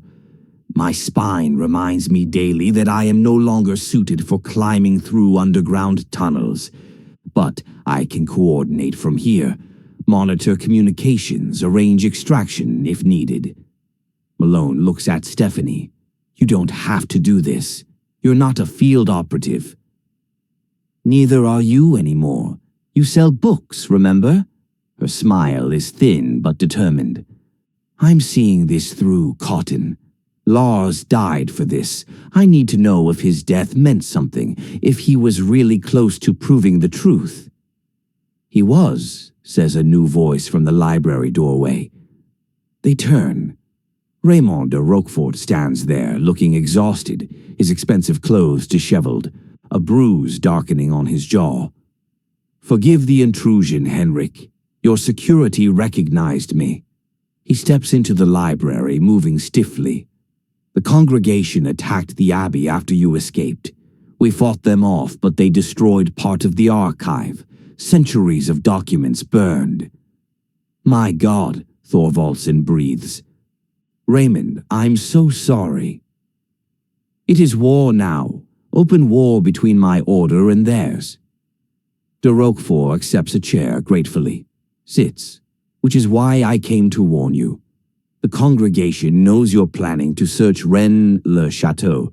Clement Martel has positioned operatives throughout the village. If you go there, you will be captured or killed. How do they know our plans? Malone demands. Because they know how treasure hunters think. They know the locations Lars identified. They're watching all 3. De Roquefort looks at each of them in turn. But there is a 4th location. One Lars discovered but never wrote in his journals, because he knew those journals might be read by the wrong people. A location he told only one person, me. 2 days before he died, Lars called me, said he'd found definitive proof of where Saunier hid the documents. He asked me to protect the information if anything happened to him. And you're only mentioning this now? Stephanie's voice rises with anger. I am mentioning it when the congregation forces our hand. Before, there was still hope of diplomatic solution, of preventing bloodshed. That hope is gone. De Roquefort pulls a folded paper from his jacket, spreads it on the table. This is Lars's final map. The 4th location. Not beneath the tower, not in the cemetery, not in the main cave system. There. He points to a spot on the map, a hillside behind the village, unmarked except for a small notation in Lars's hand. The Shepherd's Field, where the pattern begins and ends. What is that? Malone asks. A field where, according to local legend, a shepherd in the 1890s found something strange. Coins, old documents, something that frightened him so badly he never spoke of it publicly. The field is owned privately now, fenced off, supposedly because of unexploded ordnance from the war. But there's no record of any combat in that exact location. You think Saunier bought the field, fenced it, spread rumors to keep people away, Stephanie says. I think Lars thought exactly that, and I think he was right. De Roquefort leans forward. Tonight, while the congregation watches their 3 obvious locations, we go to the 4th. Together, your people, my people, Henrik's resources. We find what Saunier hid, we document it, and we release it to the world before the congregation can stop us. Why trust you? Malone asks bluntly. You want to control this information as much as they want to suppress it. I wanted to control the timing, de Roquefort corrects. To reveal it gradually, carefully, with scholarly context. But that option is gone. The congregation has forced a crisis. Now, the only choice is between revelation and destruction. I choose revelation. Thorvaldsen considers this. Raymond, if we do this, if we find the documents and publish them, your order will lose control of the Great Device forever. You'll have spent generations protecting a secret that becomes public knowledge. Yes, but the secret will survive, the truth will be known, and perhaps finally, the Templars can stop being guardians and simply be historians. De Roquefort's expression is weary but resolved. I am tired of the burden, Henrik. Tired of the violence, the moral compromises, the constant fear that ignorance or zealotry will destroy what we've protected. Let the world have it. Let scholars debate it, believers struggle with it, skeptics dismiss it. At least then we're honest. A long silence in the library. Finally, Stephanie speaks. When do we go? Chapter 9, The Shepherd's Field.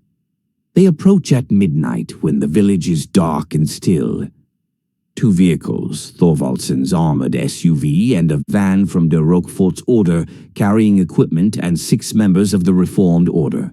All former military, all trained in what their master calls defensive archaeology. They park on the old road below the village, approach on foot across the hillside, moving carefully in darkness. The Shepherd's Field is perhaps 2 acres, on a gentle slope behind Rennes-le-Château, facing away from the village center toward the valley and mountains beyond. It is indeed fenced, modern chain link topped with barbed wire, signs warning of danger, though the warnings are weathered and faded. Private property, one of de Roquefort's men confirms, checking records on a tablet. Owned by a holding company registered in Luxembourg, but tracing the ownership leads to shell corporations and dead ends. Someone very wealthy wants this land and wants to discourage visitors. The congregation? Stephanie asks. Possibly. Or the Vatican itself, or simply a private party who knows the value of what might be buried here. De De Roquefort scans the field with night vision binoculars. I see no guards, no surveillance equipment. Either they're very well hidden or they believe the fence and rumors are sufficient deterrent. Or it's a trap, Malone says. Always possible. They cut through the fence. Bolt cutters make quick work of the chain link and enter the field. The grass is overgrown, wild fennel and thistles spreading from the edges. In daylight, this would be visible from the village. At night, there are shadows among shadows. De Roquefort leads them to the field's center, where the ground rises slightly, barely noticeable but enough to create a natural high point. He pulls out a handheld device, begins scanning. Ground-penetrating radar, he explains quietly. Military grade, can detect voids and density anomalies 20 meters down. He walks a grid pattern, the device beeping occasionally, data streaming to a tablet carried by one of his men. After 15 minutes, he stops. There. He marks a spot with a small flag. Significant void, approximately 4 meters below surface. Regular geometry, not natural formation. It's man-made. A chamber? Stephanie asks. Or a tunnel. The void extends. He walks forward 20 paces, marking points as the device beeps. In this direction. Toward the church, actually. It's oriented precisely toward the Church of Mary Magdalene. An underground passage, Malone says. Saunier could move the documents from the church to here without being seen. Exactly. And here, beneath private land with rumors discouraging excavation, they'd be safe indefinitely. De Roquefort's men begin setting up equipment, portable lights on minimal settings, excavation tools, shoring materials to stabilize any tunnel they open. They work with professional efficiency, barely speaking, coordinating through hand signals and brief radio whispers. The digging begins. It takes 2 hours to reach the void. They dig carefully, preserving the archaeological context, documenting each layer. At 3 meters, they hit stone, not bedrock, but worked stone, cut blocks fitted precisely. This is Templar construction, de Roquefort confirms, examining the stonework. 13th century, characteristic of their building methods. The tunnel predates Saunier by 600 years. So the Templars built it originally, Stephanie says, and Saunier rediscovered it. Or always knew about it. Local legends often preserve kernels of truth across generations. They expose more stone, find what appears to be a collapsed entrance, blocks that have shifted, creating a barrier. But between the blocks, gaps. Air flows from within, carrying scents of earth and time. One of de Roquefort's men, a specialist in confined spaces, rigs a camera on a flexible rod, feeds it through a gap. The image appears on the tablet, a tunnel, intact, stretching into darkness beyond the camera's range. We can expand this gap, the specialist says. Make it passable. 2 hours work, maybe 3. Do it, de Roquefort orders. But Malone is watching the darkness beyond the field, uneasy. This is taking too long. We're exposed. Almost there, de Roquefort assures him. And once we're in the tunnel, we're protected. They can't follow us underground without knowing where we are. Unless they already know. As if in answer to Malone's concern, lights appear on the road below, vehicles approaching, multiple sets of headlights moving fast. Company, one of the men announces tersely. How many? 3 vehicles, 9 to 12 hostiles, estimate. De Roquefort curses softly in French. The congregation, continue working, he orders his men. Get that tunnel open. The rest of us will delay them.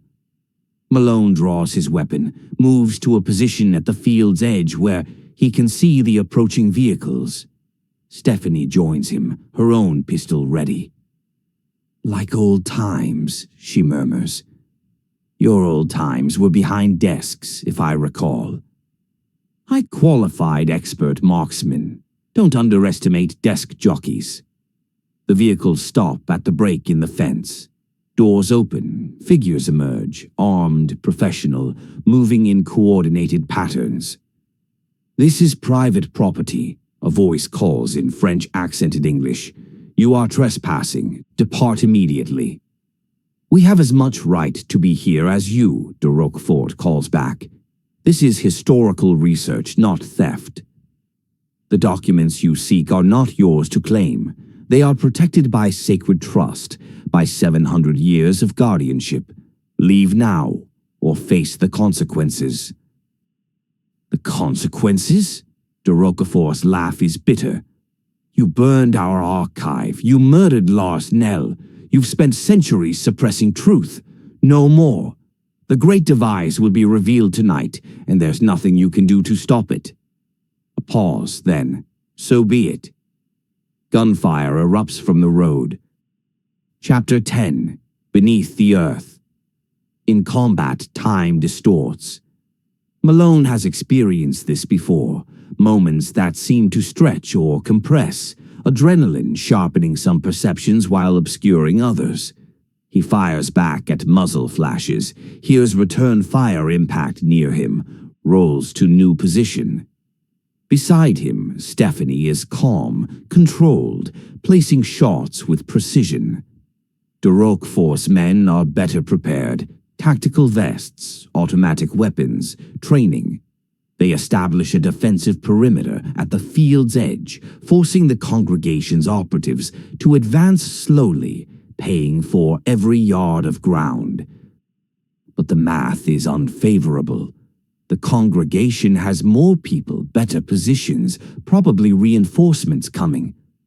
The tunnel, someone shouts. It's open. Malone glances back. The gap in the collapsed entrance has been widened, enough for a person to squeeze through. Two of de Roquefort's men are already gathering equipment, preparing to enter. Fall back, de Roquefort orders. Into the tunnel, everyone. They retreat by pairs, covering each other, a disciplined withdrawal. The congregation presses forward, their fire intensifying. Stephanie goes through the gap first, then Malone, then de Roquefort's men one by one. Last is de Roquefort himself, sliding through just as bullets spark off stone around the opening. Inside the tunnel. It's narrow, perhaps 4 feet wide, 6 feet high, carved from bedrock and lined with stone blocks. The air is stale but breathable. The floor slopes downward, heading under the village. Bring down the entrance, de Roquefort orders. One of his men places small charges, carefully controlled demolitions, at key stress points in the collapsed section. They retreat down the tunnel around a bend. The charges blow. The sound is muffled but still deafening in the confined space. Dust fills the tunnel, and when it clears, the entrance is completely blocked, tons of stone and earth creating an impassable barrier. That will delay them, de Roquefort says, coughing, but not forever. They'll dig through or find another entrance. We need to move. They activate lights, powerful LEDs that illuminate the tunnel clearly. The stonework is indeed medieval, precisely fitted blocks that have survived centuries. Every 20 feet, inscriptions mark the walls, Latin phrases and Templar symbols, the hexagram appearing repeatedly. We're under the village now, Stephanie says, checking a compass against Lars's map. The tunnel should run directly beneath the church and continue toward the cemetery, Malone finishes, seeing the pattern. Where grave 47 is. That grave isn't a hiding place itself. It marks the tunnel entrance from the other direction. So, Saunière had 2 ways to access this tunnel, from the shepherd's field and from the cemetery through a false grave. De Roquefort is moving forward, studying the tunnel walls. Brilliant security. If one entrance was discovered, the other remained secret. They walk for perhaps 10 minutes, the tunnel descending steadily. The temperature drops. They're deep now, beneath the water table, possibly, though the tunnel remains dry. The medieval engineers knew their craft. Then the tunnel opens into a chamber. It's circular, perhaps 30 feet across, dome ceiling carved with astronomical symbols, stars, planets, the zodiac.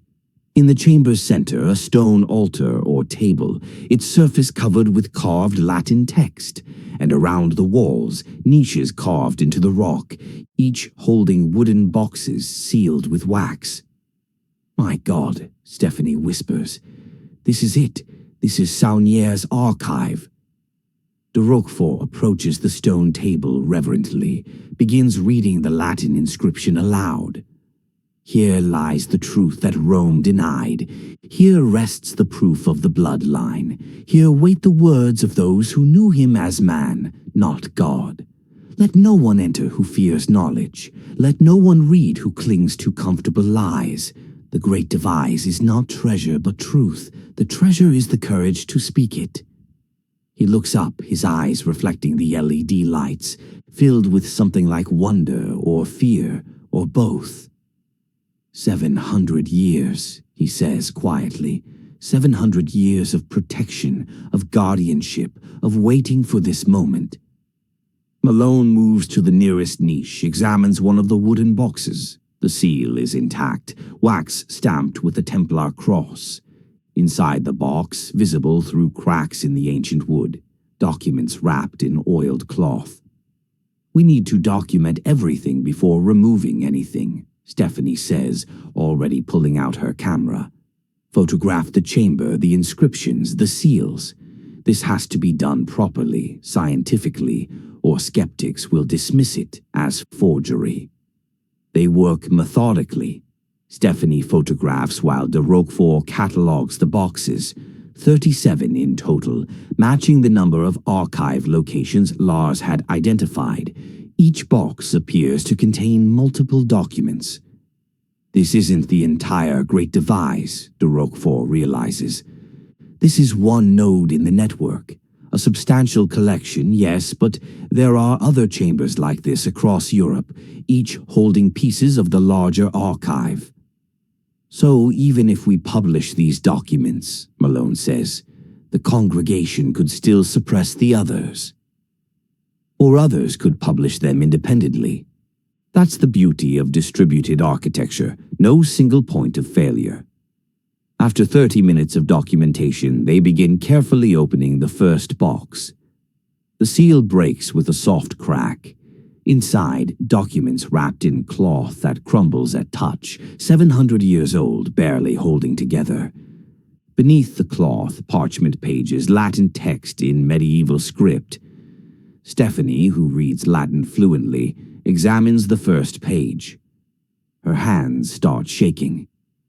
"What is it?" Malone asks. It's a letter from Jacobus, James, to the churches of Galilee and Judea." Her voice is barely above a whisper, dated to the 7th year of Nero's reign.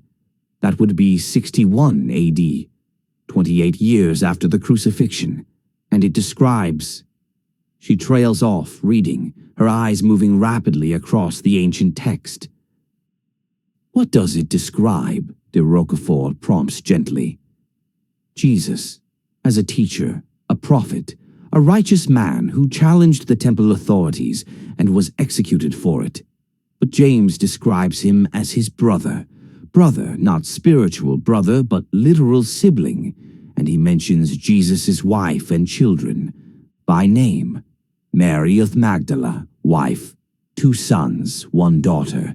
And James is writing to ensure the community remembers the family, protects them, provides for them after Jesus' death." Silence in the chamber. That's, Malone struggles for words. If authenticated, that's the most important historical document about early Christianity ever found. "And there are 36 more boxes," de Roquefort says. They open another box. This one contains what appears to be a gospel, structured in the same format as Matthew, Mark, Luke, John, but attributed to Mary Magdalene herself.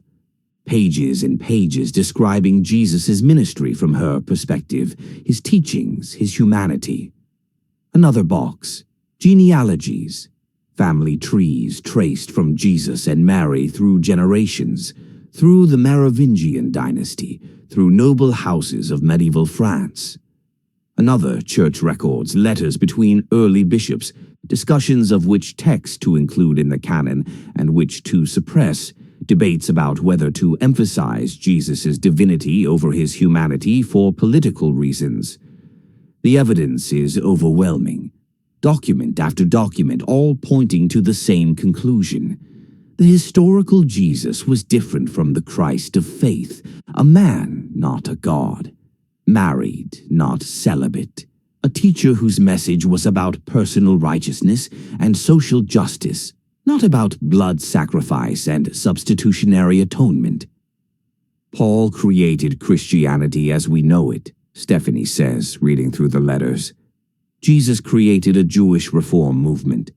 Paul turned it into a mystery religion that could appeal to Gentiles, and Rome institutionalized it, added the imperial structures, suppressed the competing versions. And the Templars found proof of all this in Jerusalem, Malone adds. Brought it back, hid it, preserved it through centuries of persecution. Until now, de Roquefort says. A sound from the tunnel, distant but distinct. Digging. The congregation is breaking through the collapsed entrance.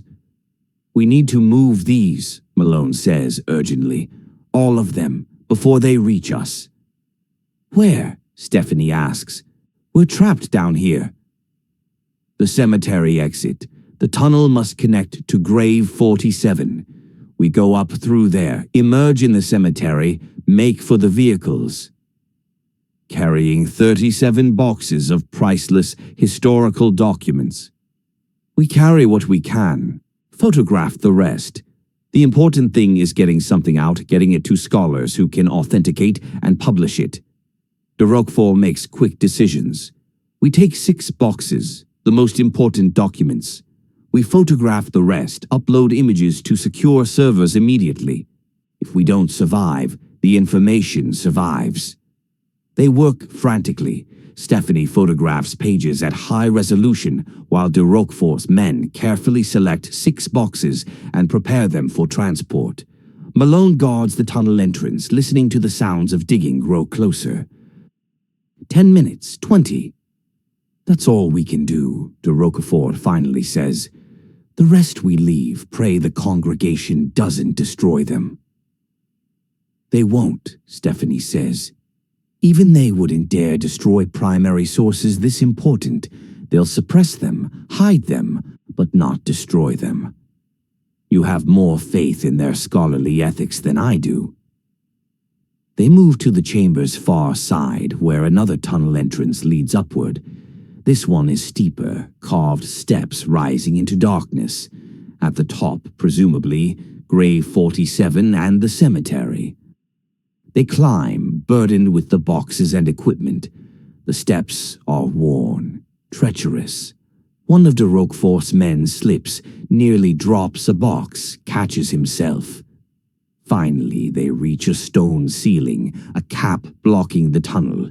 But there's a mechanism, medieval engineering, counterweights and levers. De Roquefort's men work it expertly. The stone grinds upward, sliding aside. They emerge into moonlight in the Rennes-le-Château cemetery, surrounded by ancient graves and the dark bulk of the church. And they're surrounded by armed men. Transition to Part 3. The congregation has been waiting. Clement Martel stands among the tombstones, flanked by a dozen operatives, all armed, all aimed at the tunnel exit. We knew there was a second entrance, Martel says calmly. Did you think we were fools? We've been studying Rennes-le-Château for decades. We know every secret, every hidden passage, every legend Saunière left behind. De Roquefort helps Stephanie up out of the tunnel, then Malone, then his own men with the precious boxes. They stand in the cemetery, trapped. the evidence they've risked everything to find now, at risk of being lost forever. You have two choices, Martel continues. Surrender the documents to us and live, or resist and die here among the graves, joining the countless others who've died protecting or pursuing these heresies. Malone assesses the situation tactically. 12 against 9. They're outgunned, exposed, exhausted from the tunnel. The odds are terrible. But Stephanie is uploading the photographs. He can see her phone's screen, the progress bar climbing. The images are going to secure servers beyond the congregation's reach. Whatever happens now, some of the evidence will survive. We choose option 3, de Roquefort says. There is no option 3. There is always an option 3. De Roquefort nods once, and all around the cemetery lights blaze on, floodlights, cameras, news media equipment. From behind tombstones, from the church, from positions on the walls, reporters and camera operators emerge. I invited the press, de Roquefort says calmly. While you were digging into the tunnel, I sent messages to every major news organization in Europe. Archaeological discovery at Rennes-le-Château. Potential historical find of the century. They've been setting up for the last hour, and they've been filming this entire confrontation. Martel's face goes white with fury. You wouldn't dare. I would, I have. It's already broadcast, live streamed to the internet. Millions watching. De Roquefort's smile is cold. So go ahead, Clement. Kill us all, on camera. Prove to the world exactly what the congregation is willing to do to suppress truth. A long, terrible moment of silence. Then Martel lowers his weapon. His operatives do the same. This isn't over, he says quietly. No, de Roquefort agrees. It's only beginning. But now it will happen in daylight, with witnesses, with the world watching. The way it should have happened centuries ago. Reporters surge forward, questions flying, cameras capturing everything, the tunnel entrance, the boxes of documents, the confrontation between the two Templar orders. And somewhere in the confusion, Malone sees Stephanie smiling despite her exhaustion. They've done it. Not perfectly, not safely, but done it. The great devise is revealed. Part 3, the climax at Rennes-le-Château. The secret beneath the stone. Opening the morning after. Dawn comes to Rennes-le-Château as it has for centuries, the sun rising over the Pyrenees, casting long shadows across the valley, touching the church tower with gold. But this morning is different. The village square is crowded with satellite trucks, their antennae raised like medieval siege engines. Reporters speak into cameras in a dozen languages. Police barricades keep the curious at bay, though the curious number in the hundreds now. Conspiracy theorists, scholars, believers, skeptics, all drawn by the news that spread around the world overnight. The documents from beneath the shepherd's field are real. That much has been confirmed by the preliminary examinations conducted through the night by scholars, Henrik Thorvaldsen, summoned from universities across Europe. Radiocarbon dating places the parchments in the 1st and 2nd centuries AD. The Latin is authentic to the period. The handwriting matches other known examples of early Christian correspondence. The seals, the ink, the physical materials, all genuine. What remains uncertain is what they prove. Cotton Malone stands at the window of Thorvaldsen's suite in the village's only hotel, hastily booked, now serving as command center for the authentication process. Below, the circus continues. News anchors interview anyone who will talk. The mayor of Rennes-le-Château, overwhelmed, gives his 5th press conference, saying he had no idea the village held such secrets. How do you feel? Stephanie Nell asks, joining Malone at the window. She looks exhausted. None of them have slept, but also somehow lighter, as if a weight she's carried for 5 years has finally lifted. Like we've opened Pandora's box, Malone says. Maybe. Or maybe we've just told the truth. The truth is going to hurt a lot of people, shatter their faith, their understanding of Christianity, of Jesus, of 2,000 years of religious teaching. Lars believed people could handle truth, that faith built on lies wasn't worth preserving. Lars is dead. Stephanie flinches slightly but nods. Yes, he is. And I need to know exactly how and why. As if summoned by her words, there's a knock at the door. Raymond de Roquefort enters, followed by two people Malone doesn't recognize. A woman in her 60s, elegant, wearing clerical collar, and a man younger, perhaps 40, carrying a briefcase. Forgive the early intrusion, de Roquefort says. But these visitors insisted on speaking with you immediately. This is Monsignor Catherine Missioner from the Vatican Secretariat of State. And this is Inspector Daniel Lebrun, French Police Judiciaire, investigating, he pauses, several deaths connected to this matter. The room suddenly feels smaller. Chapter 1. The Vatican responds. Monsignor Michener is not what Malone expected. In his experience, Vatican officials are either elderly Italian cardinals or young ambitious priests. Michener is neither, American judging by her accent with the bearing of someone who has spent years in diplomacy and administration. She surveys the room calmly, assessing each person before speaking. I'll be direct, she says. The Holy See has been aware of the Templar archive for approximately 800 years. We knew documents existed that challenged Orthodox teaching. We chose not to pursue their complete destruction because we believed suppression was sufficient, and because destroying primary sources would itself be a sin against truth. How enlightened, Stephanie says coldly. Don't mistake me for an apologist, Miss Nell. I'm telling you the historical reality. The medieval church made many decisions we now consider wrong, but we also preserved enormous amounts of knowledge in monasteries, in Vatican archives, in libraries across Christendom. The balance between preservation and revelation has always been delicate. And now the balance has shifted, de Roquefort says. Indeed. Now the documents are public, being authenticated by secular scholars, broadcast to a world very different from the one in which they were hidden. Michener sits uninvited in one of the room's chairs. The question is, what do we do now? Malone asks. This isn't the Vatican's decision anymore. Isn't it? You've found documents, you've released photographs. But the actual parchments, the primary sources that scholars will need to examine, that skeptics will demand to verify, those are still in your possession. Or rather, in the possession of these two Templar orders, both of which have their own agendas. She's right, and Malone knows it. The 6 boxes they carried from the tunnel are in this hotel under guard. The other 31 boxes are still in the chamber beneath the Shepherd's Field, now being excavated under police supervision.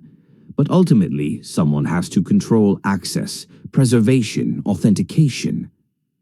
We want independent oversight, Stephanie says. Universities, museums, not the church. And you'll have it? The Vatican isn't claiming ownership. But we are offering resources, our laboratories, our scholars, our expertise in manuscript preservation. And in exchange, we ask to be part of the conversation about how these documents are contextualized and presented to the world. You want to spin the narrative, Malone says bluntly. I want to prevent chaos. Mr. Malone, you're not a religious man. Your file suggests agnosticism at best. But consider what belief means to billions of people. It's not just abstract theology. It's comfort in grief, meaning in suffering, community in isolation. If we announce that Jesus was merely human, that Christianity was built on mistaken or deliberate falsehoods, We don't just challenge belief, we risk destroying the social fabric that faith provides. That's patronizing, Stephanie says. People aren't children who need to be protected from truth. No, but they are human beings who deserve to encounter truth in ways that don't unnecessarily traumatize them. Missioner leans forward. Here's what I propose. We authenticate the documents through a joint process, Vatican scholars working alongside secular academics, complete transparency. We publish everything, but we also provide theological and historical context. We acknowledge what the documents say and what they might mean, but we also explain the development of Christian doctrine, the diversity of early belief, the reasons why certain teachings became orthodox while others didn't. And the bloodline?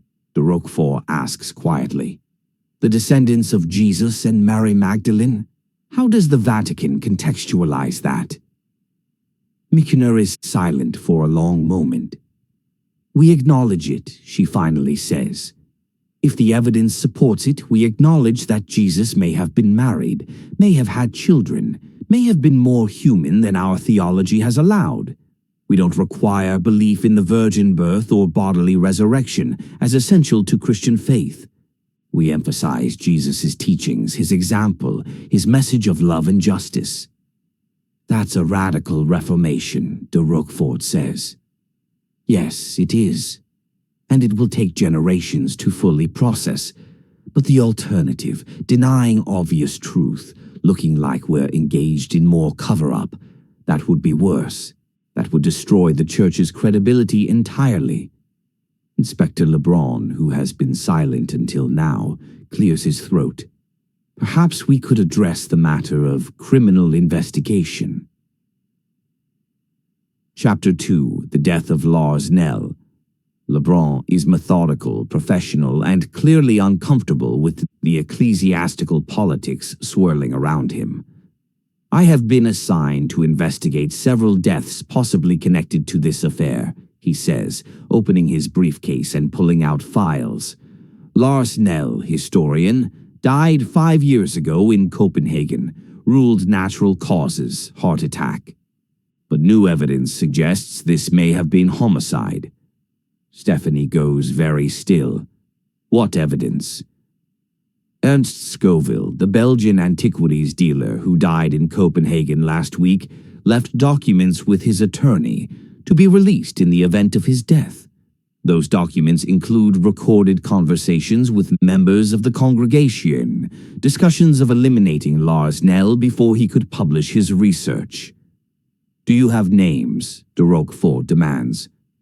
I have recordings, voices. We're working on identification. Lebrun pulls out a small audio player. With your permission, Madame Nell, I'd like you to listen to this. Tell me if you recognize any voices. He presses play. Static, then voices in French. Lebrun provides translation as they listen. Cannot allow publication. The American has mapped too much of the network. Then we approach him, offer money, offer access to our archives in exchange for silence. He's already refused twice. He's ideological, believes in public truth above all. Then we have no choice. It must appear natural. Heart attack, stroke, something medical. When? Before he travels to Rennes-le-Château again. He's scheduled to go next week. If he finds the chamber, recovers documents, we lose control entirely. I'll arrange it. 2 days, Copenhagen, his home. Make it look like he simply worked too hard, stressed his heart. The recording ends. Stephanie's face is white, her hands clenched. Play it again. Lebrun does. She listens intently, focusing on the voices rather than the words. The second voice, she says. The one who suggested offering money. I know that voice. It's Clément Martel, the master of the congregation. I met him last year at a conference, spoke with him about Lars's research. He seemed sympathetic, interested, and all the while he was planning my husband's murder. We believe Martel ordered the assassination but didn't carry it out personally, Lebrun says. The actual killer was likely a specialist, someone with medical knowledge who could induce heart attack through drug injection or other means that mimic natural death. Can you prove this? Malone asks. The recording provides probable cause for arrest and investigation, but prosecution will be difficult. The congregation has resources, political connections, and Martel has already fled France. Our last intelligence places him in Switzerland, which has no extradition treaty for this type of case. So he gets away with it, Stephanie says bitterly. Not entirely. The recording is now public record. His organization is under investigation. The Swiss authorities are cooperating, at least nominally, and his reputation, his ability to operate, is destroyed. LeBron looks at her with sympathy. It's not justice in the dramatic sense, but it is accountability. Sometimes that's the best we can achieve. Monsignor Mickener speaks quietly. The Vatican will cooperate fully with your investigation, Inspector. If members of the congregation sought asylum in Vatican City, they will be turned over to French authorities. This I promise. Why? Stephanie demands. Why would the Vatican help prosecute people who were protecting church secrets? Because they weren't protecting the church. They were protecting their own power, their own sense of importance. The church has made many mistakes across 2,000 years, but we learn, we evolve, and we don't tolerate murder in God's name. Mickener stands. Now, if you'll excuse me, I need to coordinate with our scholars. The authentication process should begin immediately, before conspiracy theories and misinformation spread beyond control. She leaves, Inspector Lebrun following with a nod of courtesy. Alone again, Stephanie sits heavily, the weight of 5 years of grief and uncertainty finally having form and confirmation. He was murdered, she says quietly, for seeking truth, for doing good scholarship, for wanting the world to know. Malone sits beside her, says nothing. Sometimes there's nothing to say. De Roquefort, still standing, speaks gently. Lars died for something real, something important. The Great Device exists as he believed, and now, because of his work, and yours, it will be known. That doesn't erase the crime, but it means his death wasn't meaningless. It shouldn't have happened at all. No, it shouldn't have, and that's on us, on both Templar orders, on the Vatican, on everyone who chose secrecy over transparency across 8 centuries. We failed. We let good people die protecting a secret that should have been revealed generations ago. He moves toward the door. But we can do better now. We can honor Lars by finishing what he started. Will you help? Stephanie looks up, her eyes red but determined. What do you need? Your husband's research, all of it. His maps, his calculations, his theories about the other archive locations. If the Great Device is truly distributed across 36 sites, we should find them all. Not to control them, but to reveal them. To give the world the complete picture, not just pieces. I have digital copies of everything, backed up, encrypted, stored in multiple locations. Of course you do, you're Magellan Billet. You plan for worst-case scenarios. De Roquefort's smile is tired but genuine. Then let's begin. The world is watching. Let's give them something worth seeing. Chapter 3, What the Documents Say. The authentication chamber is improvised. The village's small town hall, transformed overnight into a manuscript laboratory. Climate control equipment borrowed from museums in Toulouse. Examination tables set with archival materials. Cameras recording every step for transparency and posterity. And scholars. So many scholars. Dr. Elizabeth Trent from Cambridge, specialist in early Christian texts. Professor Jean-Michel Dubois from the Sorbonne, expert in medieval Latin paleography. Dr. Sarah Cohen from Hebrew University, who can read the Aramaic and Hebrew fragments. A dozen others, all vetted for expertise and independence from both the Church and the Templar orders. Cotton Malone watches from the observation area as they work with the reverence of priests handling sacraments. Each document is photographed before being touched.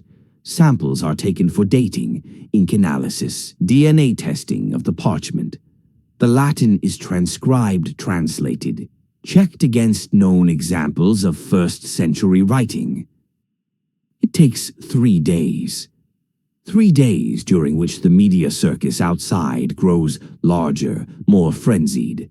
3 days of leaks and speculation, of religious leaders calling for calm, of atheist organizations celebrating vindication, of ordinary believers wrestling with what this might mean for their faith. And on the 3rd day, Dr. Trent calls a press conference. The room is packed.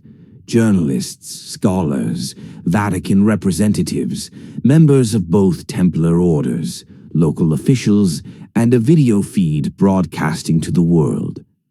Dr. Trent, a serious woman in her 50s who has devoted her career to studying early Christianity, stands at a podium, her notes precise, her manner academic and careful. We have completed preliminary authentication of 37 documents recovered from a sealed chamber beneath Rennes-le-Château, she begins. These documents include letters, gospel accounts, genealogies, and what appear to be early church records. Our findings are as follows. First, the physical materials are genuine. Radiocarbon dating places the parchments between 50 and 180 AD, consistent with the claimed authorship. The ink, seals, and binding materials all date to the same period. Second, the handwriting and language are consistent with other known examples of early Christian literature. We've identified several hands, multiple authors, writing styles that match the diversity of early Christian communities. Third, and most significantly, the content of these documents presents a picture of early Christianity that differs substantially from the canonical accounts. She pauses, takes a breath. The earliest document appears to be a letter from James, identified as brother of Jesus, written approximately 61 AD.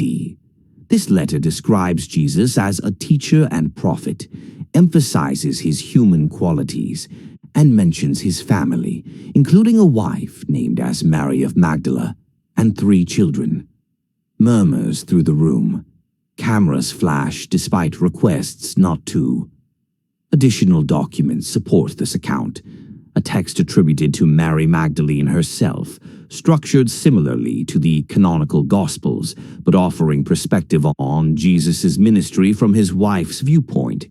Letters from early community leaders discussing the family, providing for the widow and children after Jesus' execution, debating how to preserve his teachings. There are also later documents from the 2nd and 3rd centuries discussing theological debates about Jesus' nature. These show that early Christian communities disagreed significantly about whether Jesus was divine, human, or some combination. The councils that eventually established Orthodox doctrine made choices among competing traditions, but those competing traditions existed, and these documents preserve them. Dr. Cohen-Stans adds her findings. The genealogies are particularly interesting. They trace descendants from Jesus and Mary through multiple generations into aristocratic families of the medieval period. Whether these genealogies are accurate is difficult to verify. Medieval genealogies often mixed real ancestry with legendary or desired connections, but they were clearly taken seriously by those who preserved them. Professor Dubois concludes, from a historical perspective, these documents are genuine 1st and 2nd century Christian texts. They represent minority views that were suppressed as orthodoxy developed. They challenge traditional teaching about Jesus' celibacy, his divinity, and the unity of early Christian belief. Whether one accepts their theological claims depends on one's prior commitments, but as historical evidence, they are authentic and significant. The room erupts with questions. Does this disprove Christianity? What does the Vatican say? Are these the most important religious documents ever found? What about the bloodline? Are there living descendants of Jesus? Dr. Trent raises her hands for quiet. These are theological and philosophical questions, not historical ones. As scholars, we can tell you what the documents say and whether they're genuine. What they mean for faith and belief, that's for individuals and communities to determine. But Malone, watching from the back of the room, knows that answer won't satisfy anyone. The world wants certainty. It wants to know if Christianity is true or false, if faith is justified or delusional, if 2,000 years of belief were founded on truth or myth. And what the documents actually prove is that reality is messier than certainty. Jesus was a historical figure who inspired a movement. That movement interpreted him in different ways. Some saw him as human teacher, others as divine savior. Over time, the divine interpretation became orthodoxy, but not because it was objectively true, because it was politically successful, theologically useful, and spiritually compelling to millions.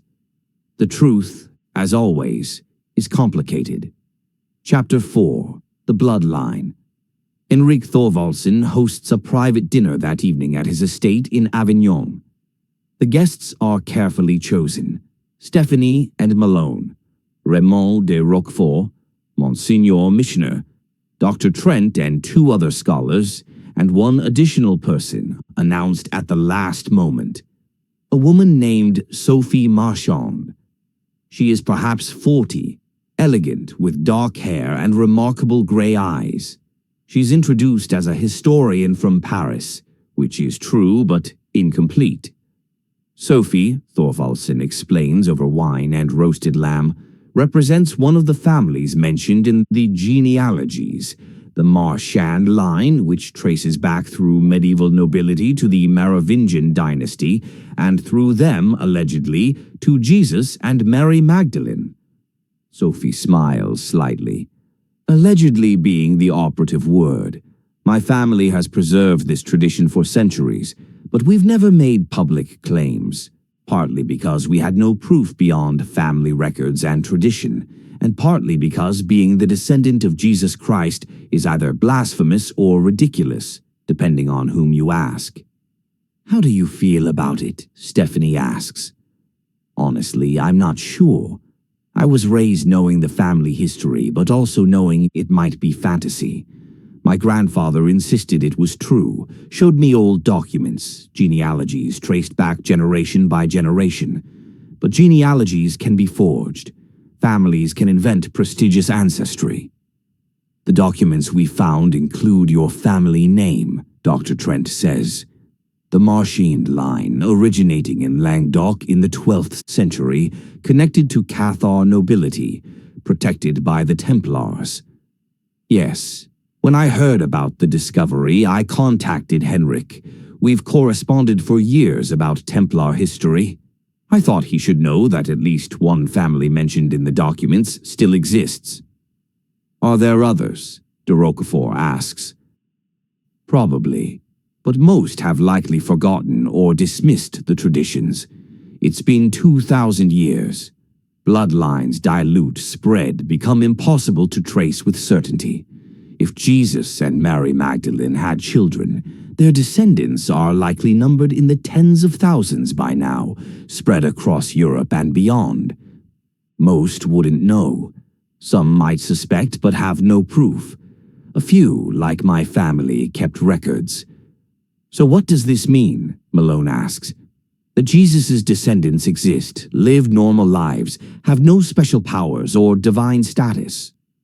Exactly that, Sophie says. If the bloodline is real, it simply means Jesus was human enough to have children. His descendants are human too. Nothing magical, nothing supernatural, just people. Which rather undermines the entire mystique, Monsignor Michener observes wryly. The Da Vinci Code made the bloodline seem like the most important secret in history. But if it's just people, what's the point? The point, de Roquefort says quietly, is that it confirms Jesus' humanity, which was threatening to the Church, not because of who his descendants are, but because of what their existence implies about his nature. Threatening to a particular understanding of Christianity, Missioner corrects. Not threatening to faith itself. Jesus can be Savior, teacher, prophet, embodiment of God's love, all while being human. The incarnation means God became human. Perhaps that's more literal than we've allowed. You're taking this remarkably well, Stephanie says, for a Vatican official. I'm taking it honestly, which is what the Church should have done centuries ago. Missioner sets down her wine glass. We made a mistake, Miss Nell. We chose institutional power over truth. We suppressed evidence because we feared it would weaken our authority.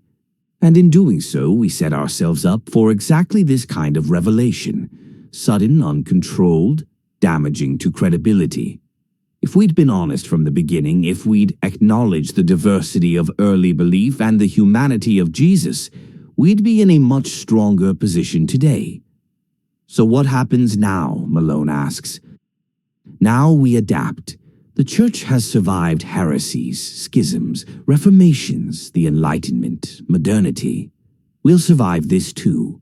Some believers will leave feeling betrayed. Others will stay, finding their faith deepened by more honest foundations.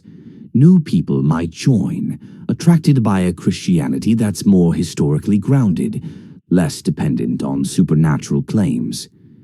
And in a generation or two, Thorvaldsen adds, this will be integrated into Christian understanding the way evolution was, or biblical criticism, or any other truth that initially seemed threatening. Humans are remarkably good at adapting belief systems to accommodate new information. Sophie Marchand speaks, "My family has a saying passed down through generations. We carry his blood but not his burden. We remember his life but don't demand worship. We honor his teachings but don't claim authority." If the bloodline means anything, it means that Jesus' legacy is in his message, not his genetics. Anyone can follow his teachings. Anyone can embody his values. You don't need special ancestry for that. That's very sensible, Dr. Trent says, and probably disappointing to people who wanted something more dramatic. Reality often is, Malone observes. Chapter 5, The Congregation's Last Stand. Not everyone accepts the new reality peacefully. 3 days after the press conference, as the authentication continues and public debate intensifies, the congregation makes its move. It happens at night when security is lightest, during the shift change of the police guarding the site. Armed men, 6 of them, overwhelm the guards without firing shots, using tactical efficiency that speaks to serious training. They enter the excavation at the Shepherd's Field, descend into the tunnel, reach the chamber, and they set charges. The goal is clear. If they can't suppress the documents, they'll destroy them.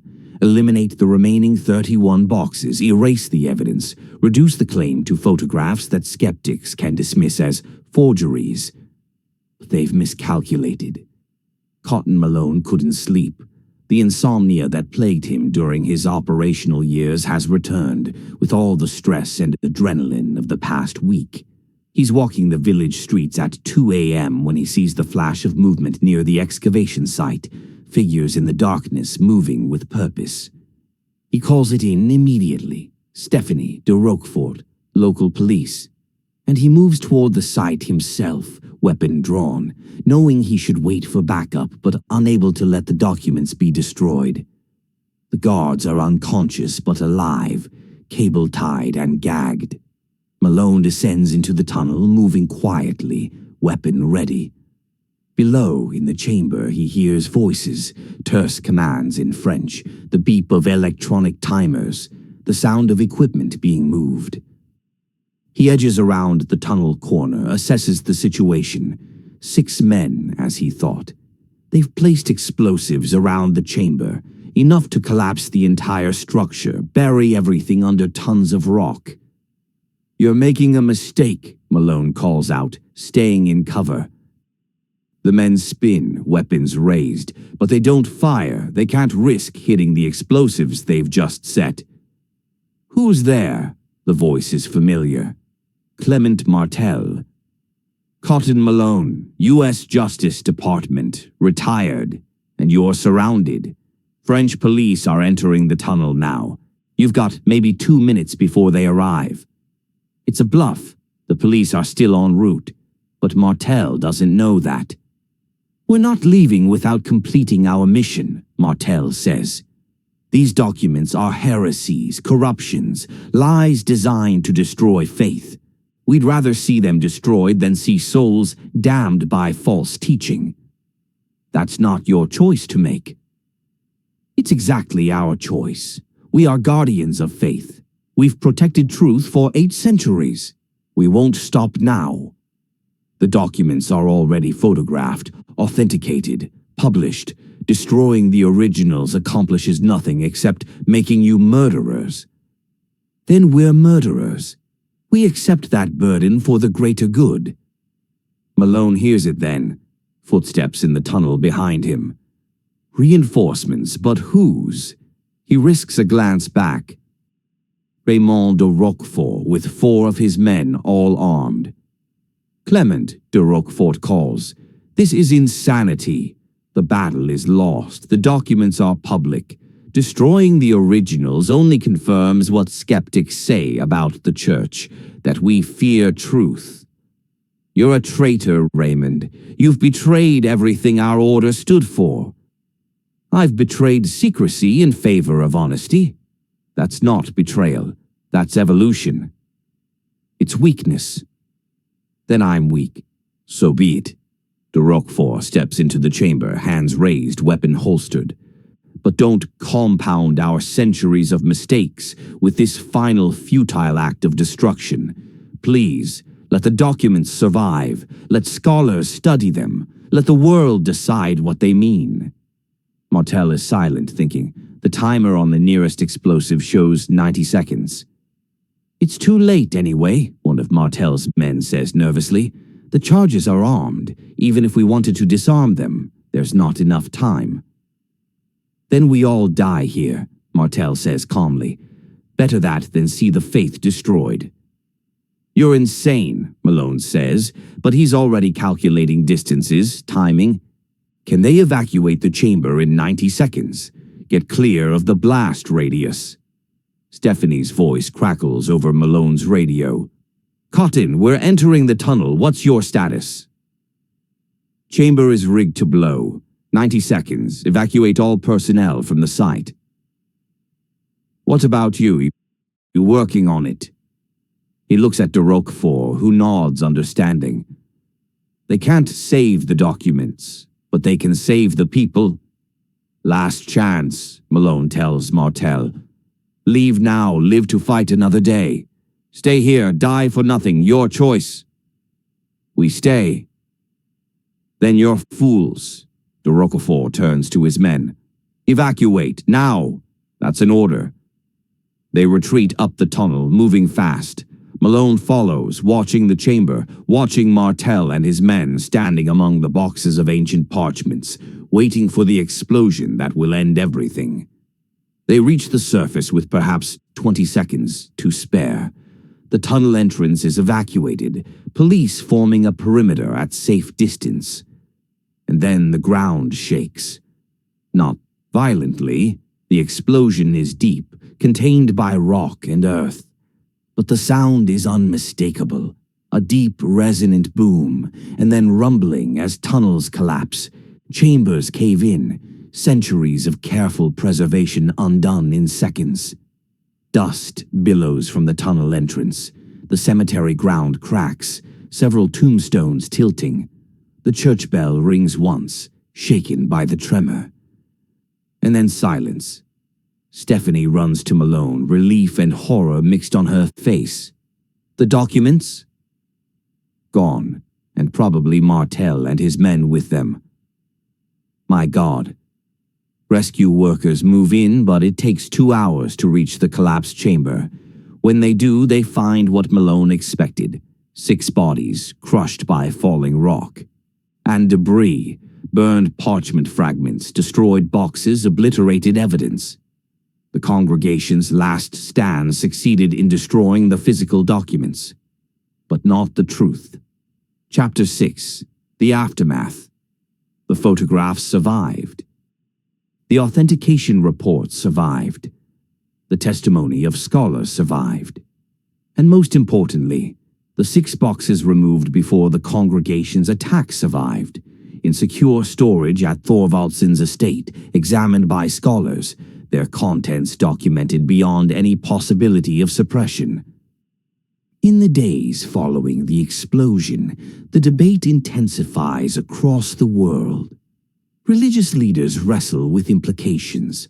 The Pope himself issues a statement acknowledging the document's authenticity and calling for a new ecumenical council to discuss their theological significance. Protestant denominations fracture further, some embracing the more human Jesus, others doubling down on traditional doctrine. Orthodox churches remain cautiously silent, taking time to study and reflect. Scholars publish papers, convene conferences, debate endlessly. Some see the documents as revolutionary, others as confirming what critical scholarship has long suggested. Skeptics question whether a few texts can overturn 2,000 years of tradition. And ordinary believers struggle with what to think, what to feel, whether their faith can survive this revelation. Cotton Malone watches it all from Copenhagen, back in his bookshop, reading news reports between customers. He has returned to the quiet life he built, though he knows nothing will be quite the same. He has seen too much, knows too much, carries the weight of secrets revealed. Stephanie calls him weekly, keeping him updated. She has returned to Washington but taken extended leave from the Magellan billet, focusing on writing a book about Lars's research and the discovery. She's working with Sophie Marchand and other families mentioned in the genealogies, documenting their traditions, their histories. "Are you okay?" Malone asks during one call. "I am," she says, and sounds like she means it. "I know what happened to Lars now. I know he died for something real, and I've finished what he started. That brings peace. Even though Martel is dead, no prosecution, no traditional justice. He died by his own hand, destroyed by his own zealotry. That's a kind of justice. Not satisfying, maybe, but appropriate." Henrik Thorvaldsen visits Copenhagen in person, walking with his cane through Malone's shop, admiring the inventory with genuine pleasure. "You should acquire more medieval manuscripts," Thorvaldsen says. "I know several collections that might become available. You'd have first notice.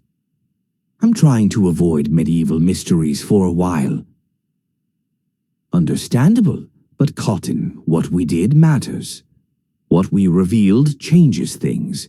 Not overnight, not dramatically, but genuinely. We've made it possible for people to approach Christianity with more honesty, more questions, more intellectual freedom. That's good work. People died.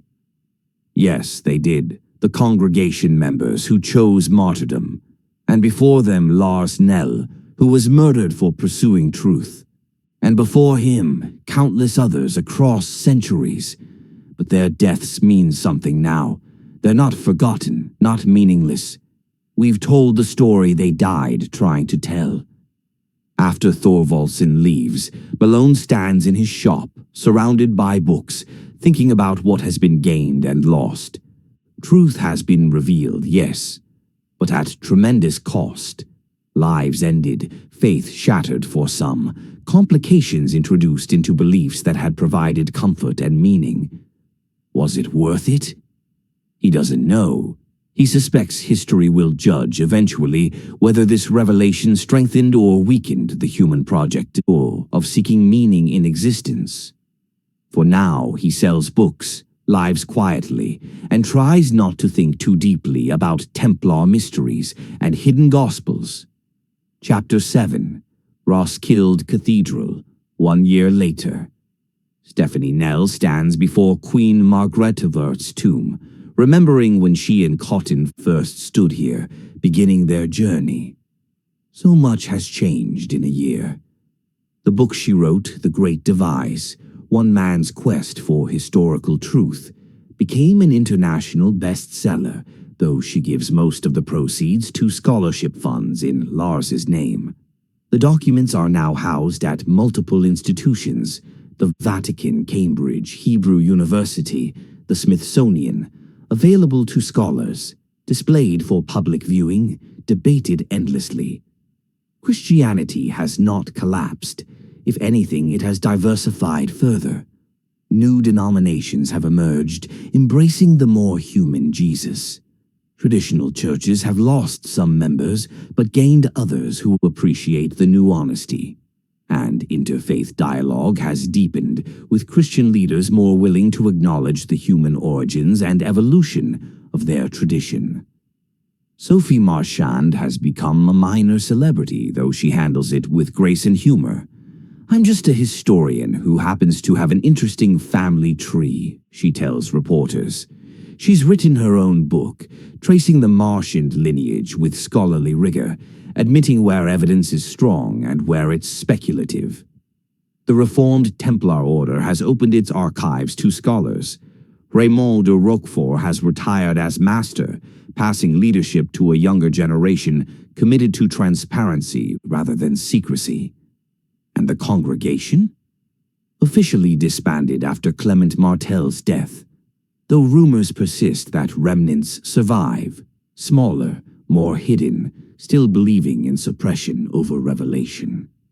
Stephanie traces her fingers over the carved inscription on Margret's tomb: "Keeper of the Southern Testament, guardian of the Shepherd's Key." It makes sense now. The Queen knew. She preserved. She was part of the network that kept truth alive across centuries. "Thank you," Stephanie whispers to the dead Queen, "for keeping faith with history." She hears footsteps behind her. The cathedral's closing time is approaching. She turns to leave and stops. Raymond Ion de Roquefort stands in the aisle, older looking than a year ago, the burden of leadership lifted, but the weight of centuries still visible in his eyes. "Stephanie," he greets her warmly, "I hoped I might find you here." "Raymond, I didn't know you were in Denmark." "I come occasionally. This cathedral holds many secrets still, not suppressed, just not yet discovered. I think there may be more documents, more pieces of the Great Devise hidden in the royal crypts. I'm negotiating with the Danish authorities for permission to explore." "And they're agreeable?" "Times have changed. Scholarship is valued over secrecy now. We've proven we can handle historical truth responsibly." He sits on a pew, gestures for her to join him. "How are you, truly?" "Better. I miss Lars, always will, but I've made peace with his death, and I've continued his work, which would make him happy. He would be proud of you, and proud that the truth he died seeking is now known." They sit in comfortable silence, the cathedral around them, holding centuries of history, of prayers and hopes and human struggles for meaning. "Do you believe it?" Stephanie asks eventually. "The documents, what they claim about Jesus?" "I believe they're authentic first-century texts, reflecting one understanding of who Jesus was. Whether that understanding is more accurate than the canonical Gospels," he shrugs. "I'm a scholar, not a theologian. I can verify age and provenance, truth in the larger sense. That's beyond my expertise. But personally, I think Jesus was an extraordinary teacher who inspired a movement that changed the world. Whether he was divine, human, or something in between matters less to me than whether his teachings improve how we treat each other. Love your neighbor, Care for the poor, seek justice, forgive wrongs. Those principles work regardless of their source's metaphysical status. Lars would have liked that answer. I liked Lars. I wish I could have saved him. You tried, that's enough. The cathedral bells toll, closing time. They rise, walk together toward the exit. What will you do now? de Roquefort asks. Return to work. The Magellan billet needs me, and I need the structure. But I'll continue researching the archive network, helping scholars access the other locations. There's a lifetime of work there. And Cotton Malone. Will you recruit him for future mysteries? Stephanie smiles. I think Cotton has earned his retirement. Let him sell books in peace. Somehow I doubt he'll stay peaceful for long. Men like him, like you.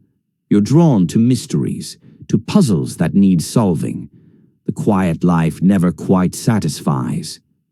Maybe, but for now we've solved enough. The great device is revealed. The truth is known. That's sufficient accomplishment for one lifetime.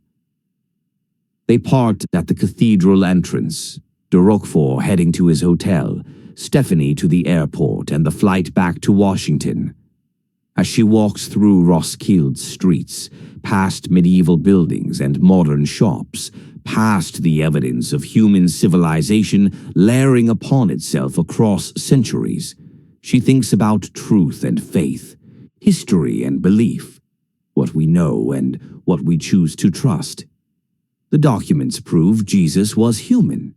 They suggest he was married, fathered children, lived and died as a man. But they can't prove whether his teachings were divinely inspired, whether his death had cosmic significance, whether resurrection happened in some way the texts don't capture. Those remain matters of faith. And perhaps that's as it should be. Facts are facts, but meaning requires interpretation, commitment, choice. The great devise provides evidence. What we do with that evidence, how we integrate it into our understanding, whether we let it deepen or destroy our faith, that remains beautifully, terrifyingly free. Closing, a note on what endures, written in David McCullough's reflective, contemplative style. History is not what happened. History is what we remember of what happened, filtered through the limited evidence that survives, interpreted by people with their own biases and agendas, shaped into narratives that make sense of the chaos of human experience. The documents found beneath Rennes-le-Château are real. This much we know with scientific certainty. Parchment from the 1st and 2nd centuries, Latin and Greek and Aramaic text describing events in Judea and Galilee 2,000 years ago. They are as real as the Dead Sea Scrolls, as the canonical Gospels, as any ancient text that has survived through fortune and intention. But what they mean, that remains contested, debated, the subject of scholarship and faith and human interpretation. Some see them as proof that Christianity was built on falsehood, that the Church suppressed truth for institutional power, that religion is human construct all the way down. Others see them as evidence of Christianity's early diversity, showing that belief in Jesus took many forms before orthodoxy crystallized, that faith has always been a living, evolving relationship with the divine rather than static doctrine. Still others dismiss them as insignificant. Minority views that were rejected for good reason. Texts that don't overturn 2,000 years of Christian witness and experience. Curiosities rather than revelations. All these interpretations have merit. All fail to capture the complete truth. Because what the Great Devise really teaches us is this. Humans have always struggled to understand the transcendent, the meaningful, the sacred. We create stories, build institutions, preserve traditions. We suppress inconvenient truths and elevate convenient fictions. We kill each other over whose story is correct and make peace when we recognize our shared humanity. The Templars understood this. They preserved the documents not because they wanted to destroy Christianity, but because they believed truth should survive, even difficult truth, even truth that challenges comfortable belief. They trusted future generations to handle complexity, to hold paradox, to live with uncertainty. Whether that trust was justified, whether we're capable of integrating historical truth with spiritual faith, remains to be seen. But at least now we have the chance. At least now the great device is known, studied, debated. At least now we can approach Christianity with honesty about its origins, its diversity, its very human development over 2 millennia. At least now we can choose our faith, if we choose faith at all, with eyes open, aware of what we know and what remains mysterious. Cotton Malone sits in his Copenhagen bookshop on a quiet Thursday afternoon, sun streaming through windows, dust motes drifting in the light. A customer, elderly, professorial, examines a medieval manuscript Malone acquired recently. "Is this authentic?" the man asks. "Authenticated by 3 experts," Malone confirms. 15th century French, a merchant's account book. Not dramatic, but genuine. "I prefer genuine to dramatic. Drama usually means someone's lying." The professor smiles. "I'll take it. How much?" They negotiate price, complete the sale. The professor leaves happy, manuscript carefully wrapped. Malone returns to his desk, to the book he's been reading. A new scholarly analysis of the Rennes-le-Château documents, measured and careful, acknowledging what they prove and what they don't. The bell above the door chimes. Stephanie Nell enters, smiling, carrying 2 cups of coffee. "I was in the neighborhood," she says, which is obviously untrue. Washington is a long way from Copenhagen. "Sure you were. What do you really want?" "Can't I just visit a friend?" "You can, but you usually don't without reason." She hands him a coffee, sits in the reading chair by the window. "There's been a development. Another site from Lars's map has been confirmed. In Scotland, near Rosslyn Chapel, the landowner discovered a sealed chamber during renovation work. Medieval construction, Templar symbols, sealed boxes. And you want me to come authenticate them?" "I want you to be there when they're opened, as a witness, as a friend. Because this matters, Cotton. Every new site we find adds to the evidence, confirms the network, makes the story more complete."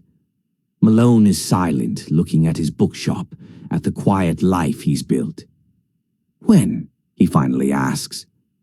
"Next week. 3 days, maybe 4. I've already cleared it with your shop assistant. Henrik is covering your expenses, naturally." "Of course he is." "So you'll come?" Cotton Malone, who tried to retire, who wanted nothing more than to sell books and live quietly, who swore he was done with mysteries and danger, and the complicated work of revealing truths people have died to hide. He smiles. "I'll come. Because some stories demand to be told, some truths require witnesses, and some quiet bookshops in Copenhagen will simply have to wait." The great device revealed its secrets beneath Rennes-le-Château.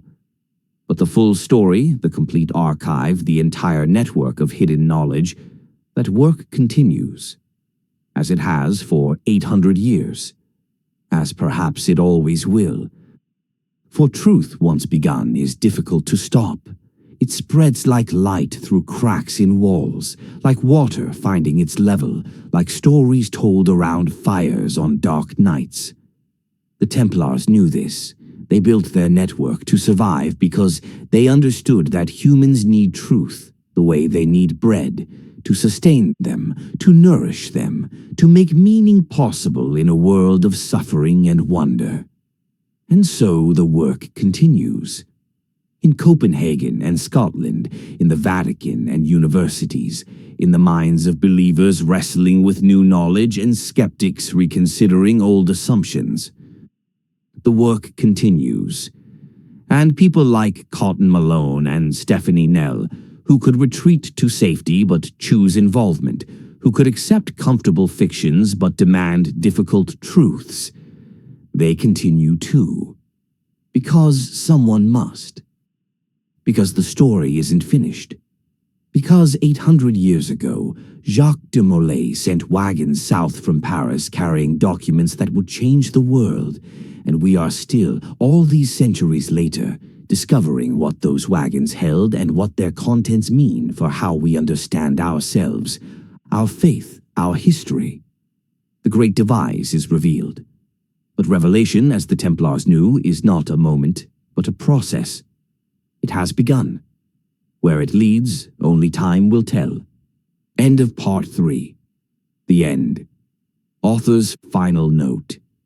In the spirit of David McCullough, the story you have just experienced is fiction built on a foundation of fact.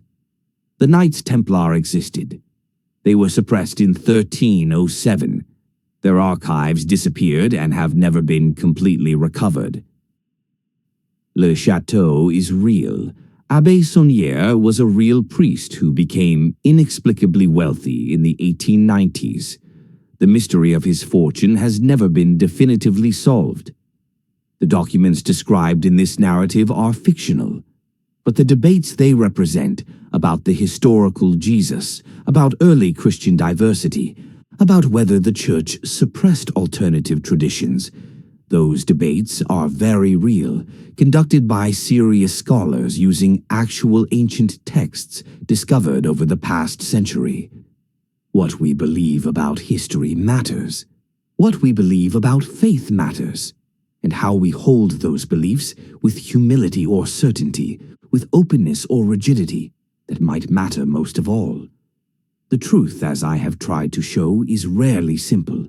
It is layered, complex, requiring careful study and honest acknowledgement of what we know and what we merely assume. May we all approach our histories and our faiths with such honesty.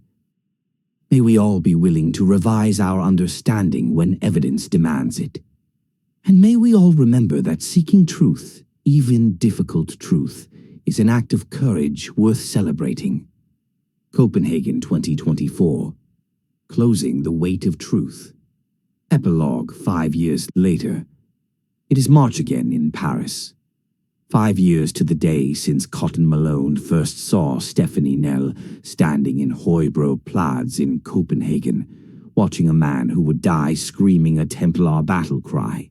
5 years since the journey began that would unravel secrets 7 centuries old and challenge the faith of 2 billion people. The Louvre has mounted an exhibition. It is called simply The Great Devise, Christianity's Hidden Archive. It occupies 3 galleries, carefully climate-controlled, guarded with the same security reserved for the Mona Lisa. The lines to enter stretch across the courtyard, people waiting hours for the chance to see documents that have rewritten religious history. Cotton Malone stands in the first gallery, watching visitors move slowly past display cases, reading translations posted beside the original parchments. A mother explains to her young daughter that these letters were written by people who knew Jesus personally. An elderly priest stands before the James epistle, tears streaming down his face, whether from grief or revelation, Malone cannot tell. A group of students debates theology in urgent whispers, their professor listening with the patience of someone who knows that struggle with ideas is how understanding grows. Beside him, Stephanie Nell checks her watch. We should move to the auditorium. The symposium starts in 20 minutes. I still don't understand why I need to be on the panel. I'm not a scholar. You're part of the story. People want to hear from those who found the documents, not just those who study them. They walk through the galleries past artifacts recovered from all 37 archive sites that Lars Nell identified. The network has been completely mapped now, each location excavated with archaeological precision, each cache of documents catalogued and authenticated. The Rosslyn Chamber in Scotland, the monastery vault in Portugal, the sealed tomb in Venice, the cave system in the Pyrenees, all revealed, all studied, all adding pieces to the vast puzzle of what the Templars preserved. The exhibition includes not just documents but context, timelines showing the development of Christian doctrine, maps of the archive network, biographies of key figures from Jacques de Molay to Abbé Saunière to Lars Nell himself. There are interactive displays explaining radiocarbon dating and paleography, helping visitors understand how authentication works. And there are quiet spaces, meditation rooms actually, where people can sit and process what they've learned, what it means for their faith or their understanding of history. It is, Malone thinks, exactly what Raymond de Roquefort hoped for. Truth presented with care, with context, with respect for the difficulty of the questions it raises. In the auditorium, perhaps 500 people have gathered for the symposium. 5 years after, The Great Devise and the Future of Faith. The panel includes Dr. Elizabeth Trent from Cambridge, whose authentication work made the revelation credible, Monsignor Catherine Michener, representing the Vatican's response, Rabbi David Cohen from Jerusalem, offering Jewish perspective on the historical Jesus, and Stephanie and Malone, representing the human side of the discovery. The moderator, a BBC journalist known for religious coverage, opens with the question everyone still asks, 5 years later, what have we learned? Dr. Trent speaks first, her academic precision unchanged. We've learned that early Christianity was more diverse than the traditional teaching acknowledged.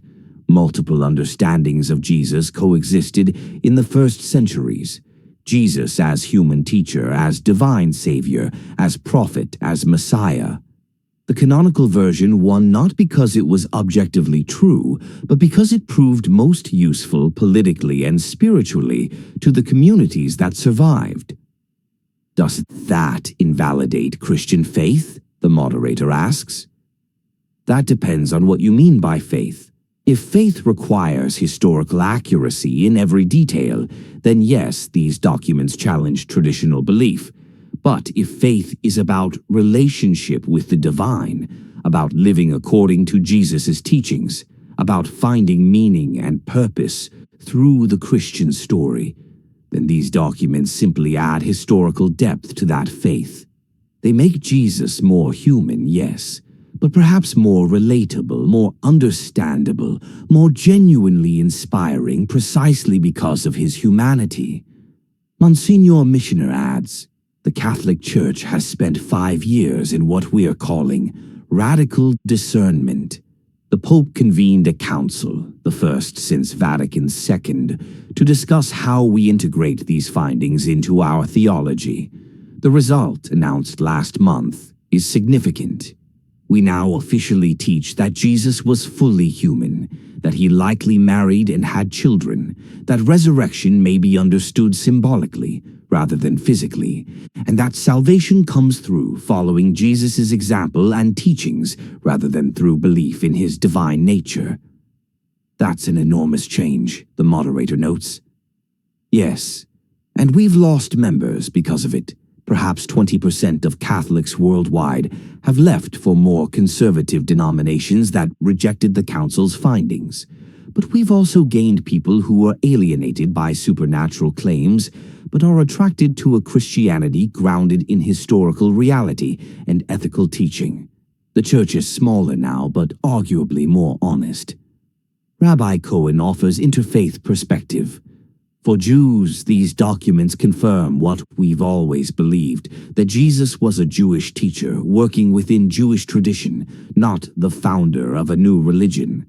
The Christianity that emerged after his death was largely Paul's creation, adapted for Gentile audiences. These documents help Christians understand their Jewish roots more clearly.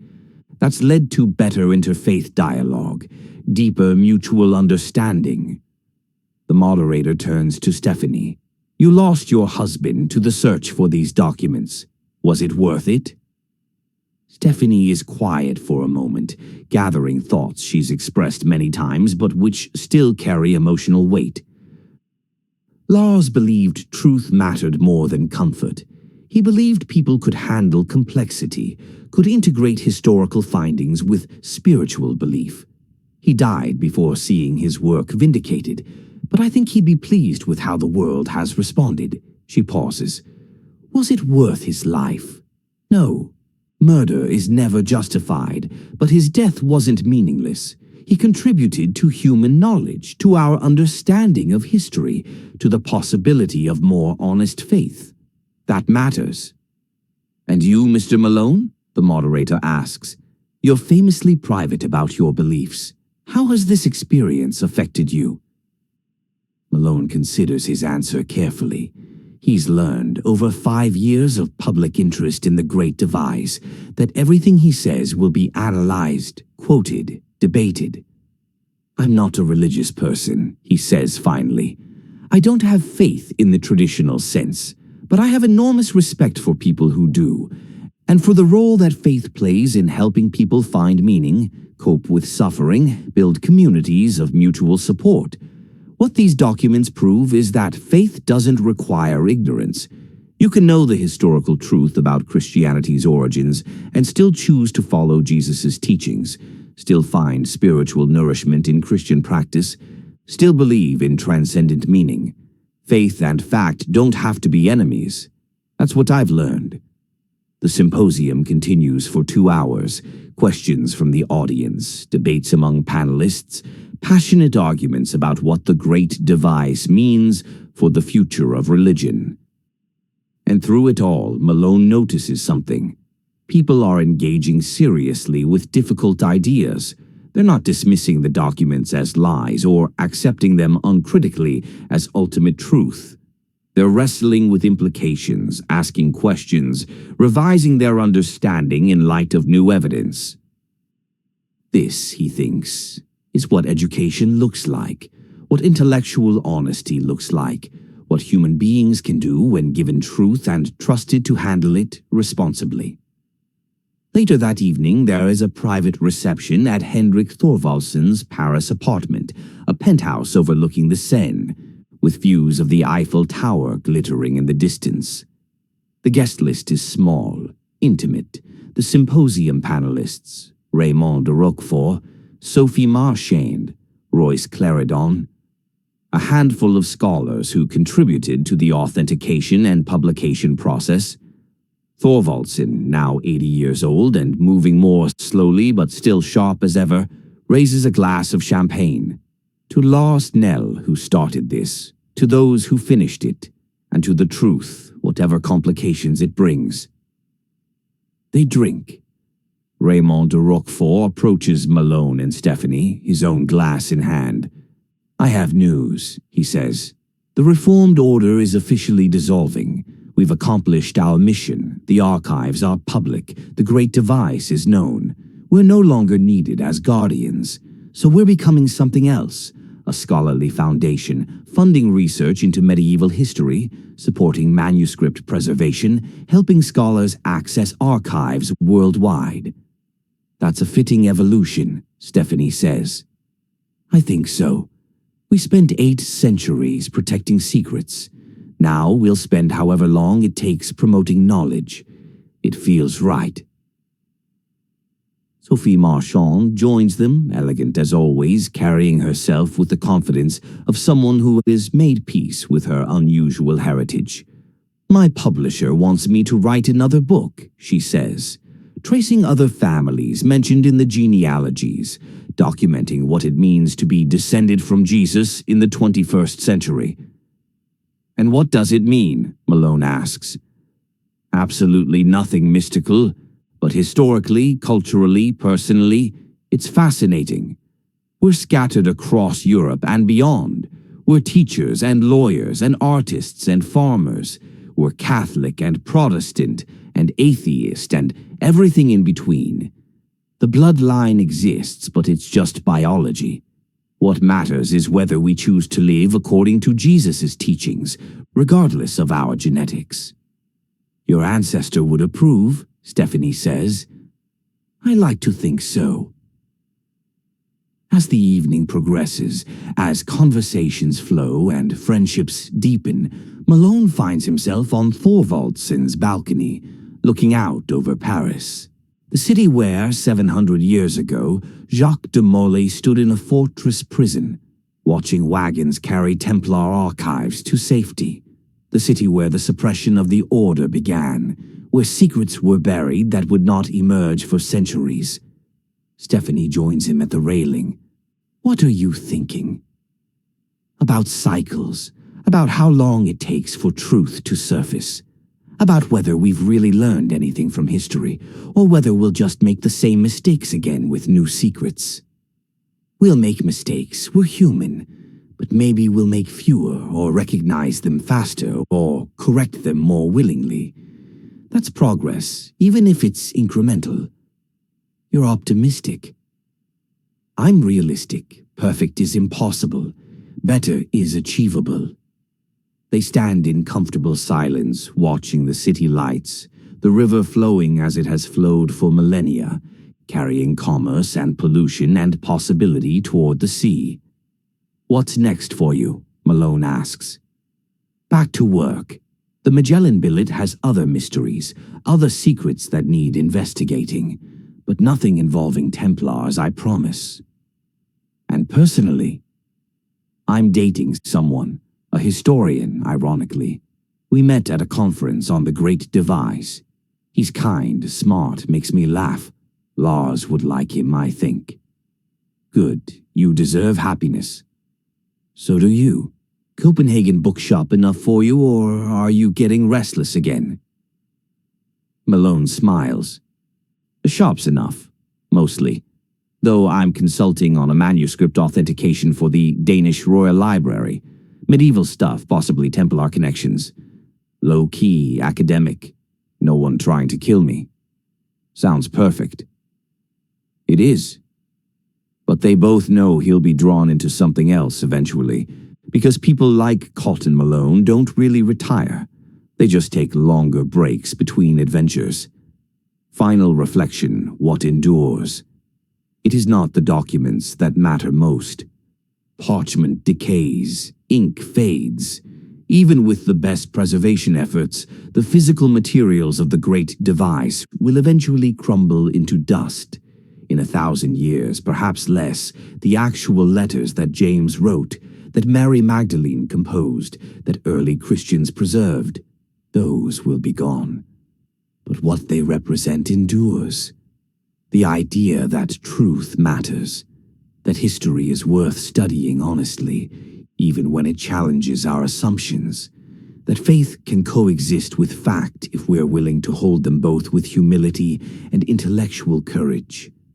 The Great Devise was never really about specific documents. It was about the principle that knowledge should be preserved, that future generations deserve to make their own judgments based on evidence, that no institution has the right to suppress truth for its own convenience. The Templars understood this. They built their distributed archive not because they wanted to destroy Christianity, but because they believed in humanity's capacity to handle complexity.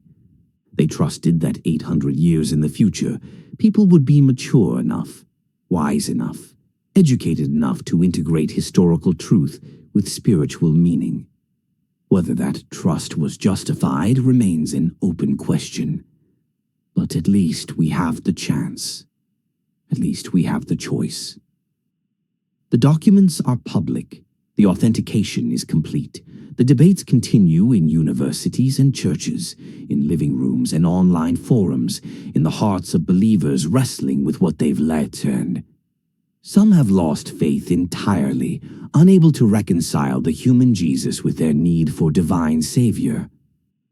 Others have found faith deepened, discovering that Jesus' humanity makes his compassion more remarkable, his suffering more relatable, his teachings more applicable. Still others have remained unchanged, choosing to believe what they've always believed, integrating the new information into existing frameworks, or simply setting it aside as irrelevant to their spiritual lives. All these responses are valid. All are human. The Great Devise does not solve the mystery of existence.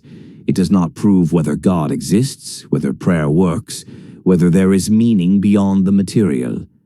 It cannot answer the questions that drive people to faith in the first place. What it does is add historical context. It shows us that our ancestors wrestled with the same questions we wrestle with today. It proves that Christianity has always been diverse, always been evolving, always been a human attempt to understand and express experiences of the sacred. And perhaps that's enough.